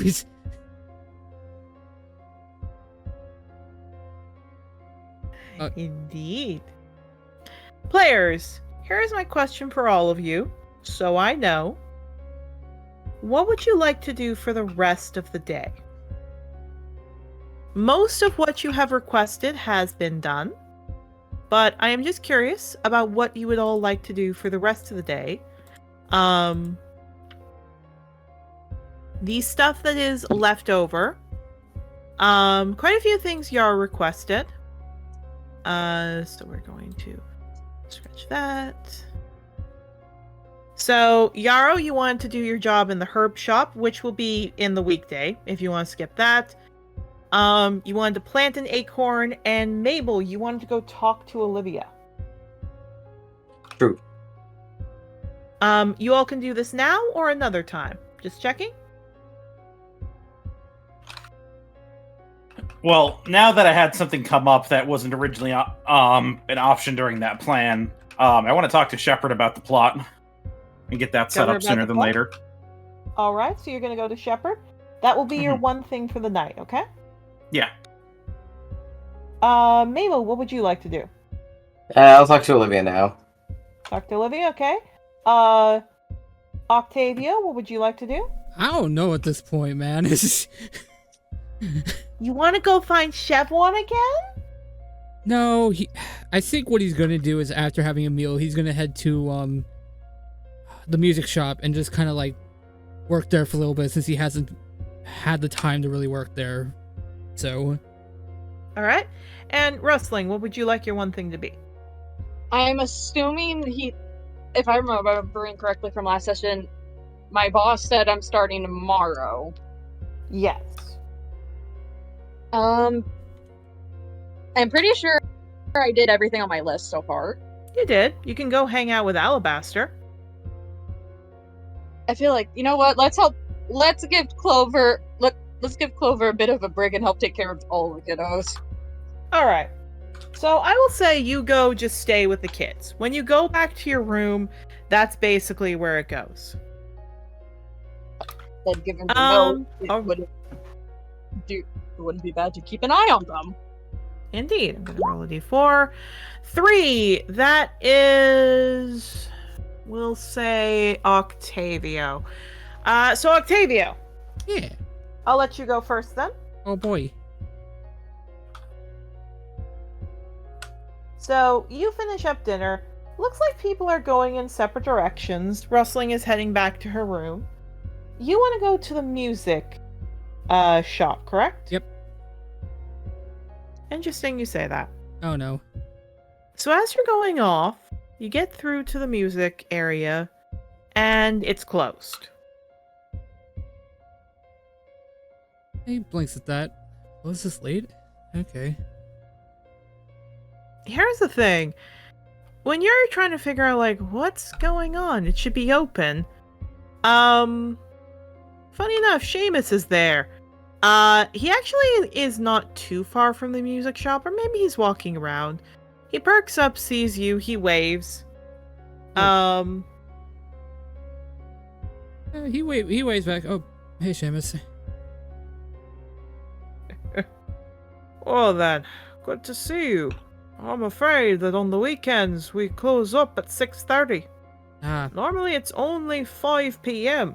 that we keep our doors open. right. Kind of rubs a bit.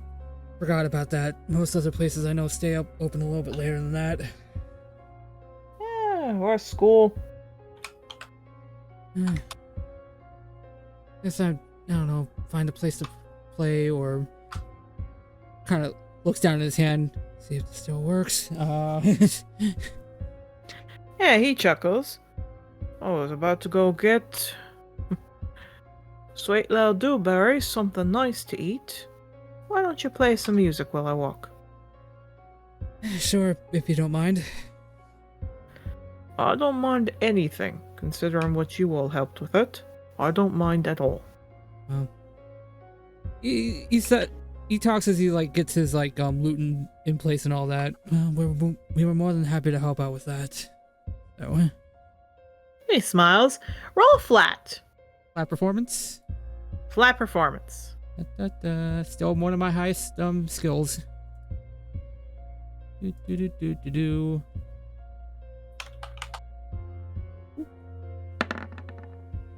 Ooh, 16. 16.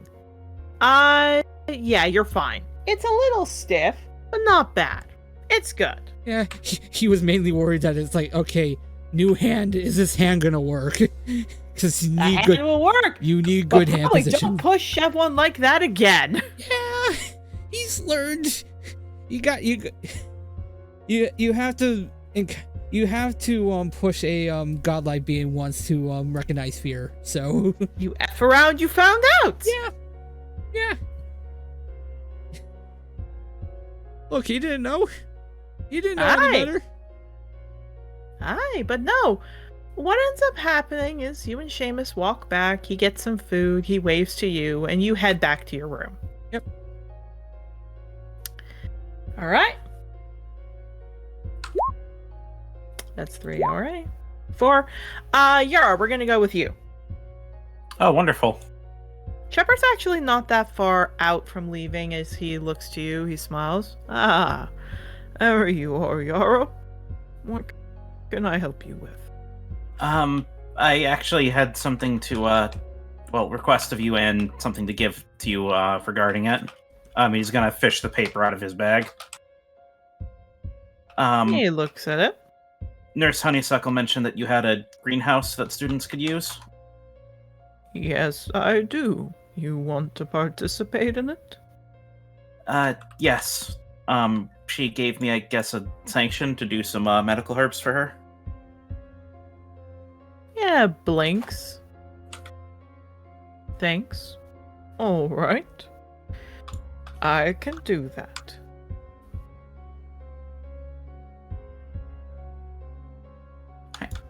Thank you. Where is it? He points east. I'll set you up tomorrow. I'm a little tired right now.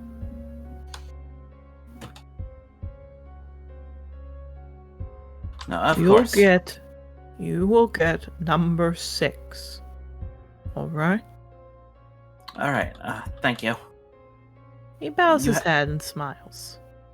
You have a good rest of your night. He does stop and perk up his ears for a second. One other thing.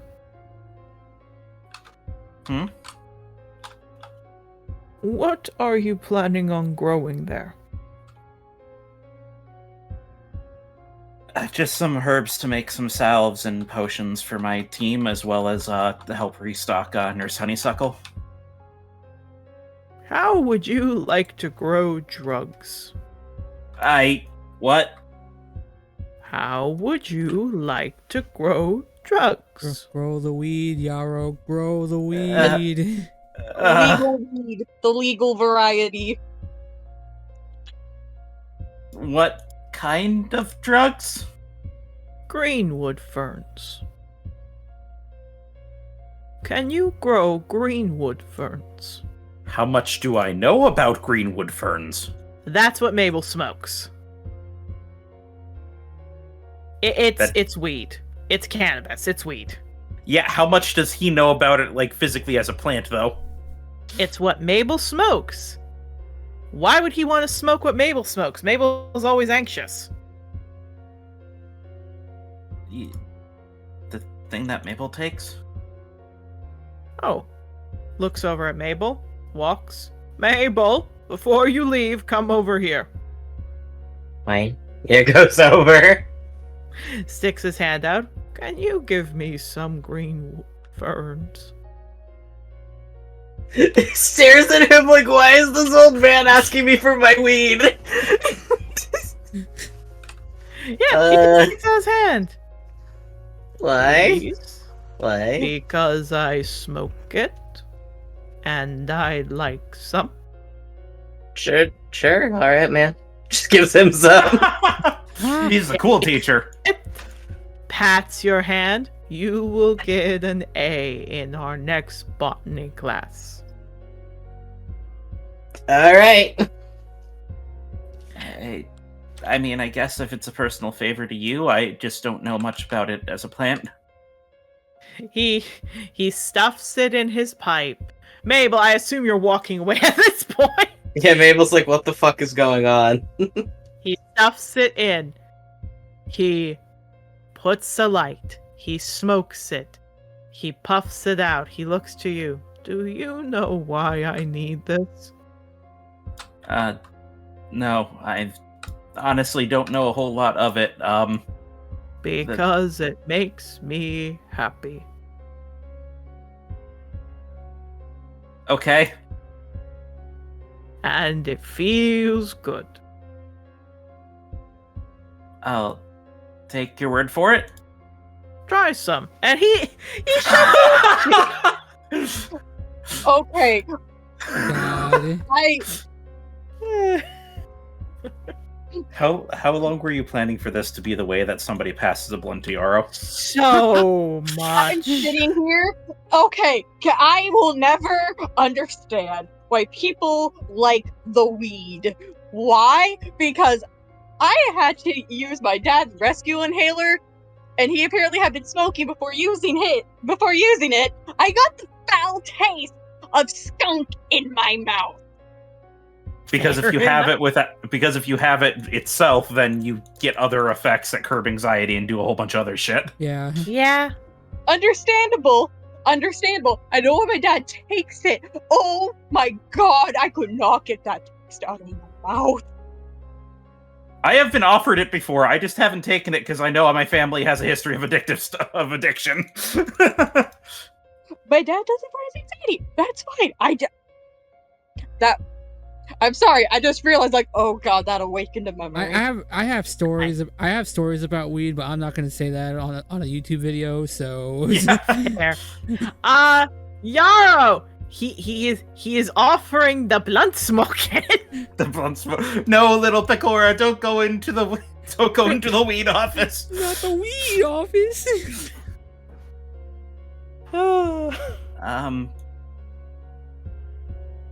This He has a office is moment full of where he's, blunt like- smoking.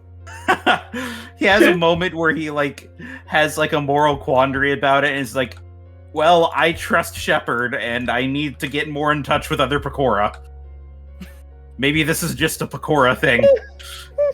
I'm waiting for the con And he's save. gonna take it. I'm waiting for the con save. So what do I do? He lights it and shoves it in your mouth. And you breathe. Okay. Con save. Also, you're scaring Percy. He's trying to figure out what's wrong with you. Sorry, Percy. He can hear you coughing in the other room, and he just perked up with his tail tucked. Oh, baby. I'm sorry, Percy. I'm acting. Baby boy, it's okay. I'm just acting, Percy. Oh, Okay, No. con save, you said? Yeah, con save. Disadvantage because it's your first time. Oh, let's Come see on, how you I can need to hold see down it. I need to see the. Oh. 9. 9. So first off, you cough heavily. You are coughing your head off. Yarrow, you about to get hit hard by this. Maple, I will say this. You are nearby. You can hear the coughing. You turn around. Oh, Yarrow smoked the weed. Mabel hears that and then just keeps walking like, nah, I'm not dealing with that. It's very strong. Exactly. Does he need to roll a D100 to see if he likes this or not?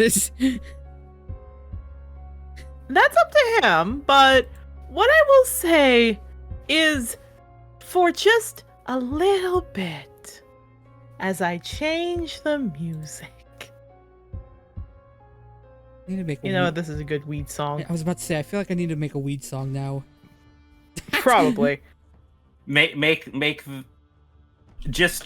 Slow down the BPM and change the instruments on Yarrow's theme. Fair. Put in psychedelic guitar instead. Yeah. It's okay. Things are okay right now. Your heart's beating 10 times as fast as it feels. We're okay. We're okay. You're also really hungry.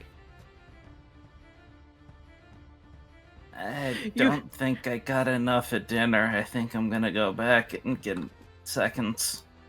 That is a good sign. Takes the pipe. I'll be taking that. Mr. Starkeeper! Real talk. Mabel's like, bro, I'm trying to leave. You're dating. Of him. You're dating my descendant. We're smoking weed together. A genuine thing I wonder. Is it because they get the munchies, or is the munchies the result of trying to get the taste out of your mouth? I don't know. What I will say, It makes you however, hungry. I think it fucks with your metabolism. Yeah. What I will say, however, is he just looks to you, Mabel. You have to make sure he's alright. Fine. Where were you going? I don't know. I was gonna go talk to my friend. Then I will sit here with him, and you come to pick him up. Okay. He starts to slowly shuffle. Now, Yarrow, I shall show you what I call a food graze, as we will slowly eat from the leftovers and enjoy ourselves. And if anyone tries to stop us, we say hell to them. And he just keeps walking, and he's tracking you along. Hooray! Is it normal I can't feel my face? That is quite normal for your first time.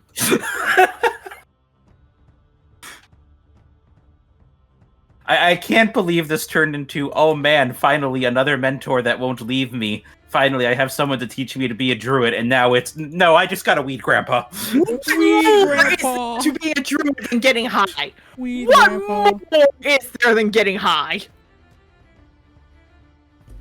I mean, technically speaking, in like indigenous culture, some practice that to get more in touch with themselves. So No, it's... I was expecting somebody to offer him a blunt at some point. I was not expecting it to be... to be his teacher. No. He just lets you eat. Yarrow, time is an illusion. You don't know how long you're there, but this is some good apples. Apples are life. Apples are like breasts. They're nice and big, like the lady who gave birth to you breasts. Like Mountain's breast. Oh no, now the anxiety is coming in as your heart's beating faster. and just Shepherd's like seeing you shake and sitting you on the ground. Okay, maybe this is not for you. Okay. And he's just patting you as you're panicking. He's just like curling up and shaking while he's still got an apple in his mouth and just tears are streaming from his eyes. Yeah, look at that! Succulent pig, succulent Yarrow. never say that again. Please never say any statement that involves Yarrow and suck in the same sentence again. What? Soaring says it all the time.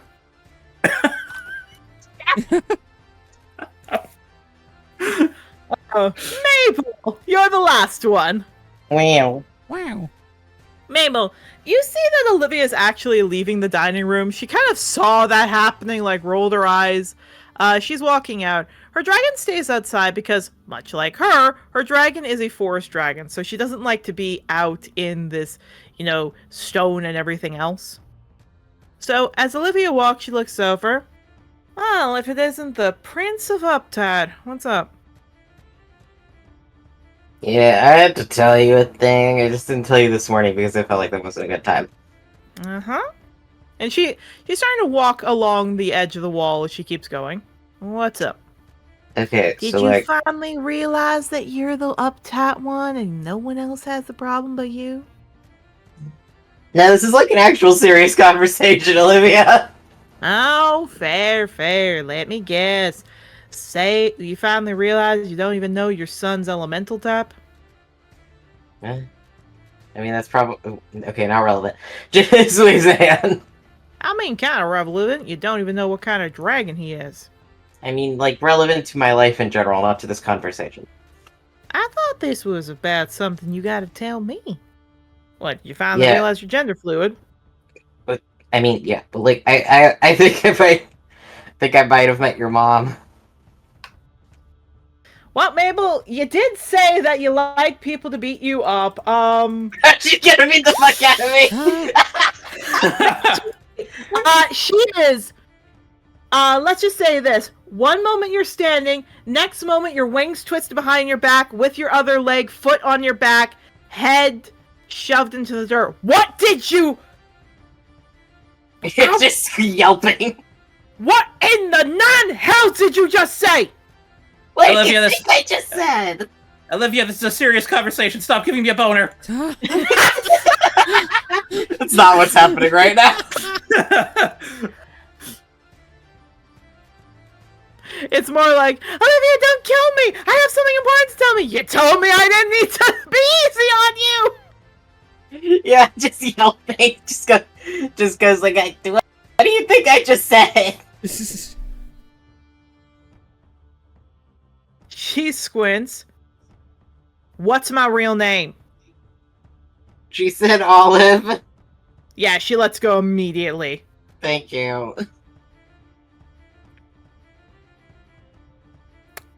Are you looking at her?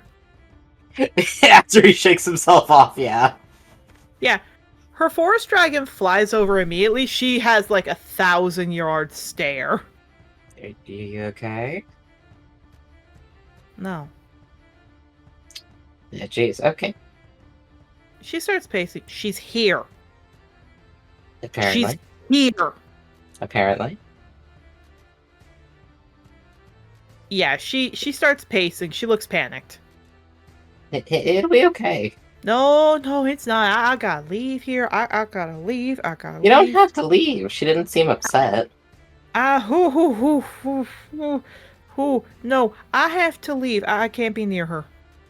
Why?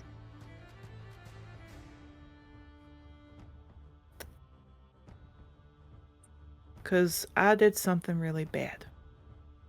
Okay? I mean, she didn't seem like bad at you. Oh, she hides it well. Hmm?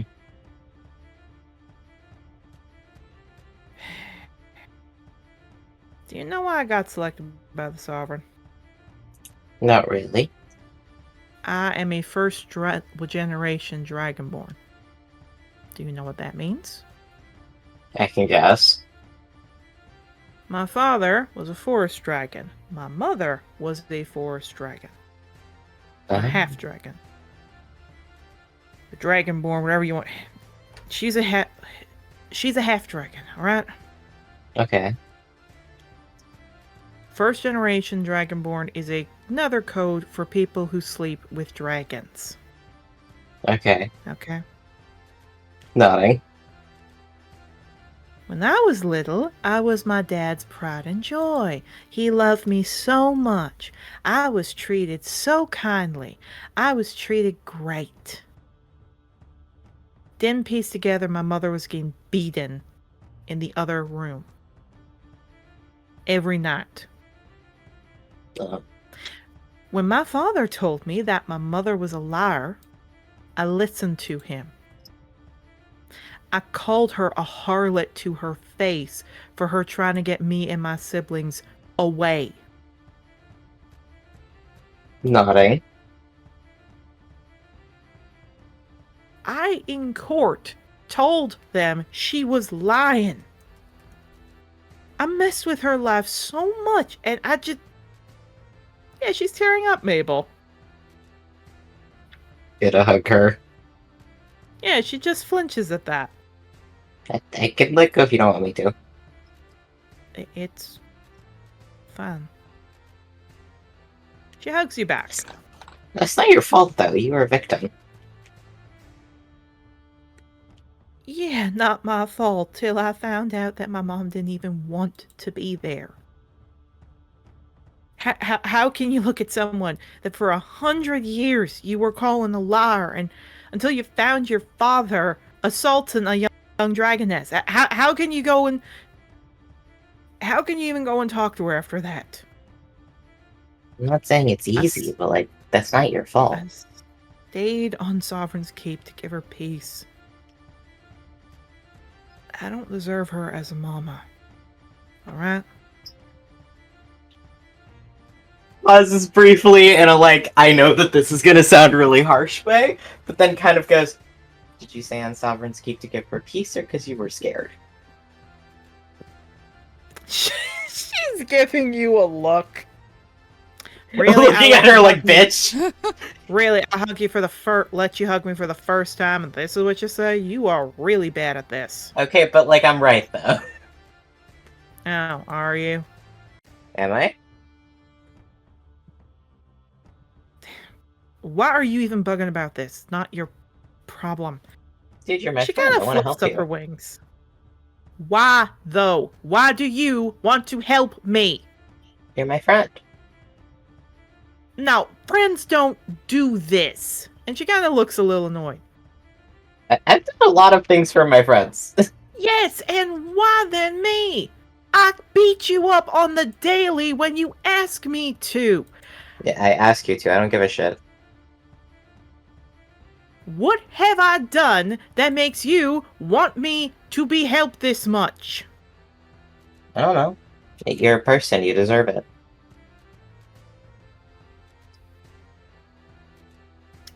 She's just looking at you. Don't you get it? To my mother, who's an abuse victim, who was an assault victim, I called her a liar and made an entire court case go against her, so she was left with nothing. Doesn't that bother you? Not really.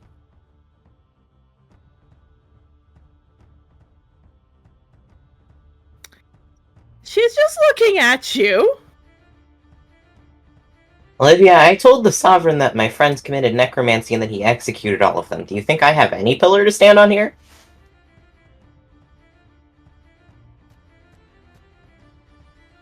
I don't deserve forgiveness. Alright, bitch, do I? Mabel, she's actually walking up, very looking angry at you. That's fine. She goes nose to nose looking down at you, stares you right in the eyes, waits a bit, and then gives you a kiss on the nose and walks off. What was that for? You throw a monkey wrench at me, I throw it back at you, Starkeeper, and just keeps walking in the direction of Dracodale, like the merchant fields. Following her? Where did you see my mom? I can walk you there. Where did you see her? Is that the tea house? I can go with you. Thank you. What? I will say, as she's walking, the forest dragon looks down at you. Perhaps give her some time. Fine. Yeah, she walks, she looks back. I would like to say, I don't think I've ever mentioned her name before. I don't think I've ever mentioned Olivia's name before. She looks to you, nods. By the way, name's Cabbage. She talks about you a lot, by the way. It's good. Yes, in a different context, I think, than you're used to. Just like, Let's just say consensually she wouldn't mind beating you up. And walks off. Alright. A rock gets thrown at Cabbage's head as she and Olivia start fighting. Mabel, you can try to figure out what she says. It looks like Olivia is starting to head there, and then just stops and is heading to the Ryder alumni house. Considering following. Maybe a bit more time is needed. Yeah, I gotta wait. Mabel, you want to go back to your kids? Sure. Hopefully, you've been a responsible babysitter. Hi. Alright, you head back. Yarrow is now crying and sobbing on the ground with an apple in his mouth. You good? Hein, you are on mute. I want to point out he's like eyes open crying. So he's just staring into the void. Yes. Shepard just looks to you. Bad reaction. How are you, my dear? I'm fine. Takes a bite of apple, looks at you. I heard that the Golden Winds sent a letter to Clover. Nods. And that's because of you. Looks anxious but nods. Takes a bite. Hands a key. This is a key to her room. Alright. The guards stop checking after 11, and they start checking before sunrise. If you wake up before then and after then, I won't tell anyone if you want to sleep over there tonight. Thank you. He takes a bite. You're taking care of my descendant. You make me happy. It'll be nice to call you a son-in-law. Just nods. Mabel! Octavio gets some talk with Seamus, Yarrow gets a bad experience, Rustling gets to take a chance to breathe, and you get to booty call your wife! Yippee! Woo! You could also drag Yarrow in with you to distract the rest of Team Undergrowth while you go out into the other room with Clover. Oh my god. Drags Yarrow into the room with Team Undergrowth. This bitch tried weed.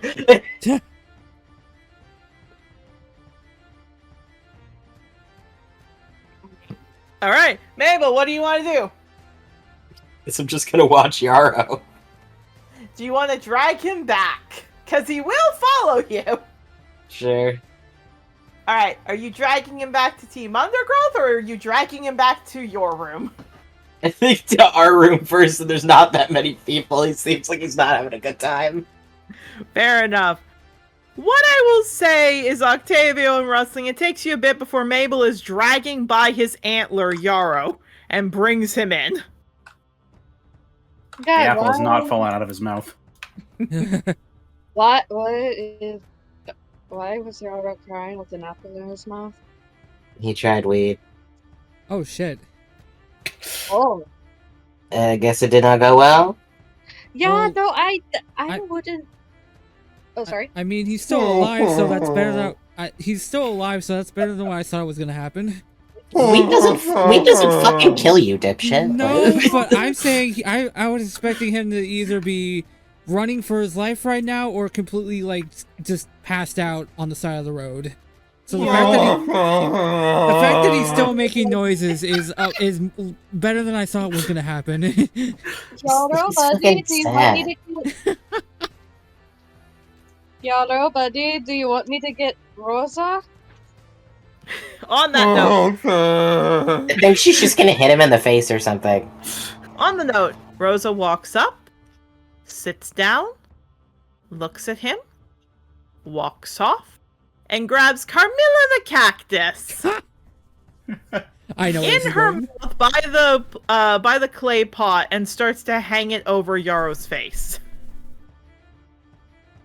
Yarrow, it's Carmilla! It's Carmilla! Oh. She puts the pot in front of you. You can hear Carmilla go, "Oh, yay, it is my friend, my only friend in the world. It is so good to see you. Now that you're here again, we can talk a little bit. Would you like to hear the sonnet I wrote of my savior from Canrick's scary times to your place? Would you like to hear it?" I'm gonna be so honest while this is happening, Mabel's pulling out a blend. Hey, Mabel, You know what? I want to enjoy this. Yeah. Hey, Mabel, can you pass one over here too? Why, guys, we have Kit. I don't.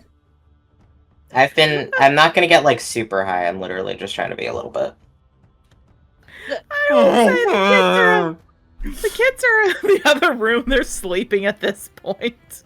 They do need a tuck in, but that can be after a little bit has passed. Listen, I don't know if they tucked in her kiddos. Octavio kind of is needing something after what happened to him today, so...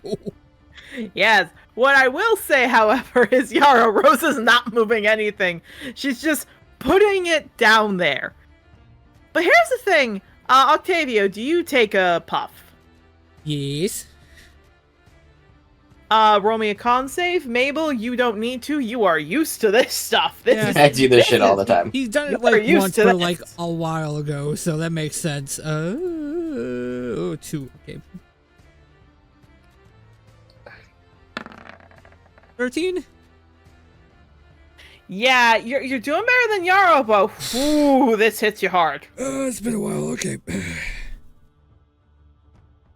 Rustling, you go into your the kids' room to tuck in your kids, and Mabel, you'll be along soon. And Yarrow, as you're hearing Carmilla the Cactus sing a sonnet about the savior from her loneliness, known as Yarrow the Pecora, y'all see something that you're pretty sure is just you high on this stuff. Mabel, maybe your tolerance has gone down. Because what you see is Rosa lay very close by the fire to keep warm. Vulture walking out from the kids' room. Look at her, not hiss, but actually walk up and lay beside her. Yeah, y'all must be high. There's no way he'd be that calm with her. Holy shit, Mabel, this is some good shit. Do familiars get secondhand from their casters? Who knows? Maybe. Knowing Mabel, no, because Yarrow, Rosa, maybe you don't know, but Vulture has always been a little bit of a brat. Unless you'd like to say otherwise, Mabel, he's been a bit of a brat his whole life. No, I know what he is. Oh, Nelly. I just love this Rustling going to continue being mother. Everyone else, I was gonna go to class, but then I got high. Indeed. So for everybody here, you get high. Mabel, you don't really get high. You just puff a little bit to take a breath. And you put your kids away. Yarrow, you somehow take a breath, and you somehow manage to get back to sleep. Octavio, you somehow find your bed with your hands. You all go to sleep. And then the next day, we are going to get to tomorrow. Well, not tomorrow. We're gonna open up this day a little bit. Get a little bit going.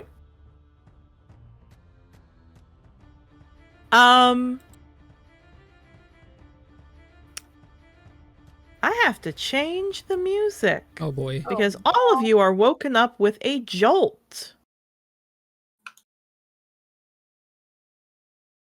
Oh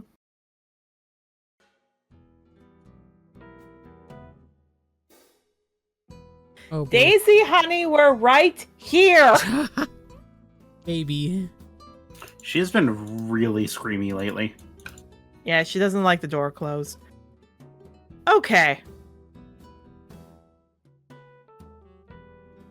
So, let me describe this to all of you. Oh boy. It sounds like maybe there's a horrifying scream outside until you take a moment to breathe and you listen and you're like, nah, that ain't a horrified scream. That sounds like a fangirling scream? Oh, Like, it sounds like people are fangirling almost. Does one of you want to stick your head out the window? yeah, Rustling will. Rustling, you can't reach the window. Octavia was gonna try. You can't. You both are tiny races. It's got to be one of the taller ones. I can I jump. can reach the window. I was about to say Mabel can. Yarrow. Yarrow. Your head. Never again. Never again will you do weed. You have learned your lesson. Never again will you do weed. Never will you take the blunt and smoking. It's gonna happen again. Mabel, I need you to roll me an advantage history. Let me roll 1 second. I think it's, yeah.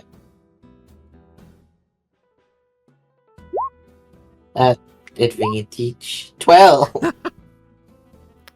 That is more than enough. Oh no.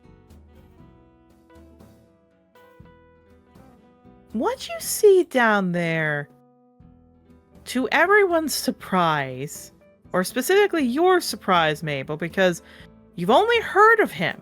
You've never seen him, but you've heard of him. Is a large, imposing figure.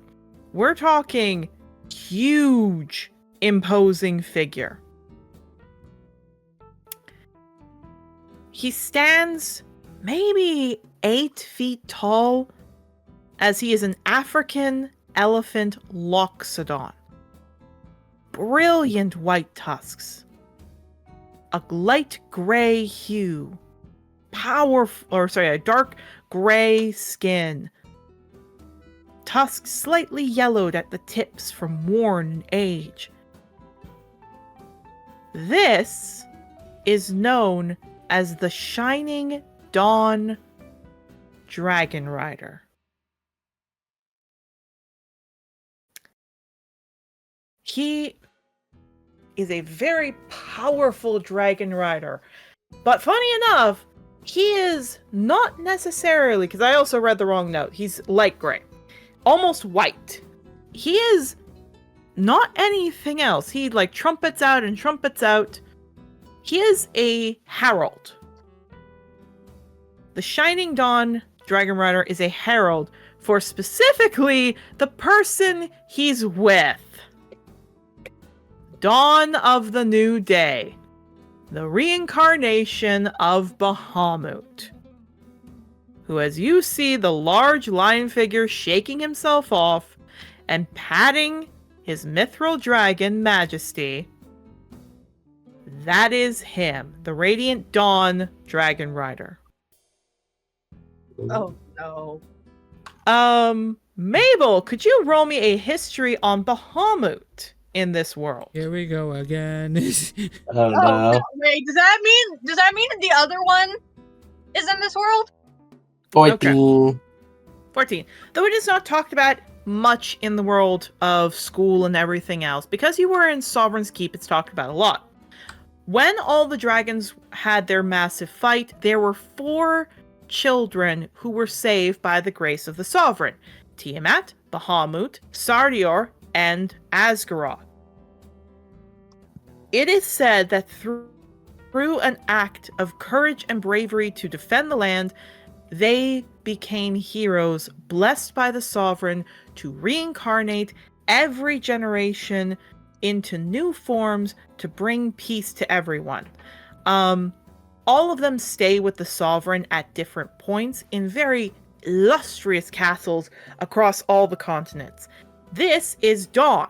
He is a big Caspian lion tabaxi, huge fella, and his platinum dragon majesty is brilliant. He is a heartbreaker. He is definitely known as a Casanova. Pardon? They're back anyway. Aye, he is known as a Casanova. Heartbreaker, whatever you want to call him. Oh, But God. his trumpeting Loxon has a gold dragon. Basically he's the herald. He's kind of like Dawn's sidekick.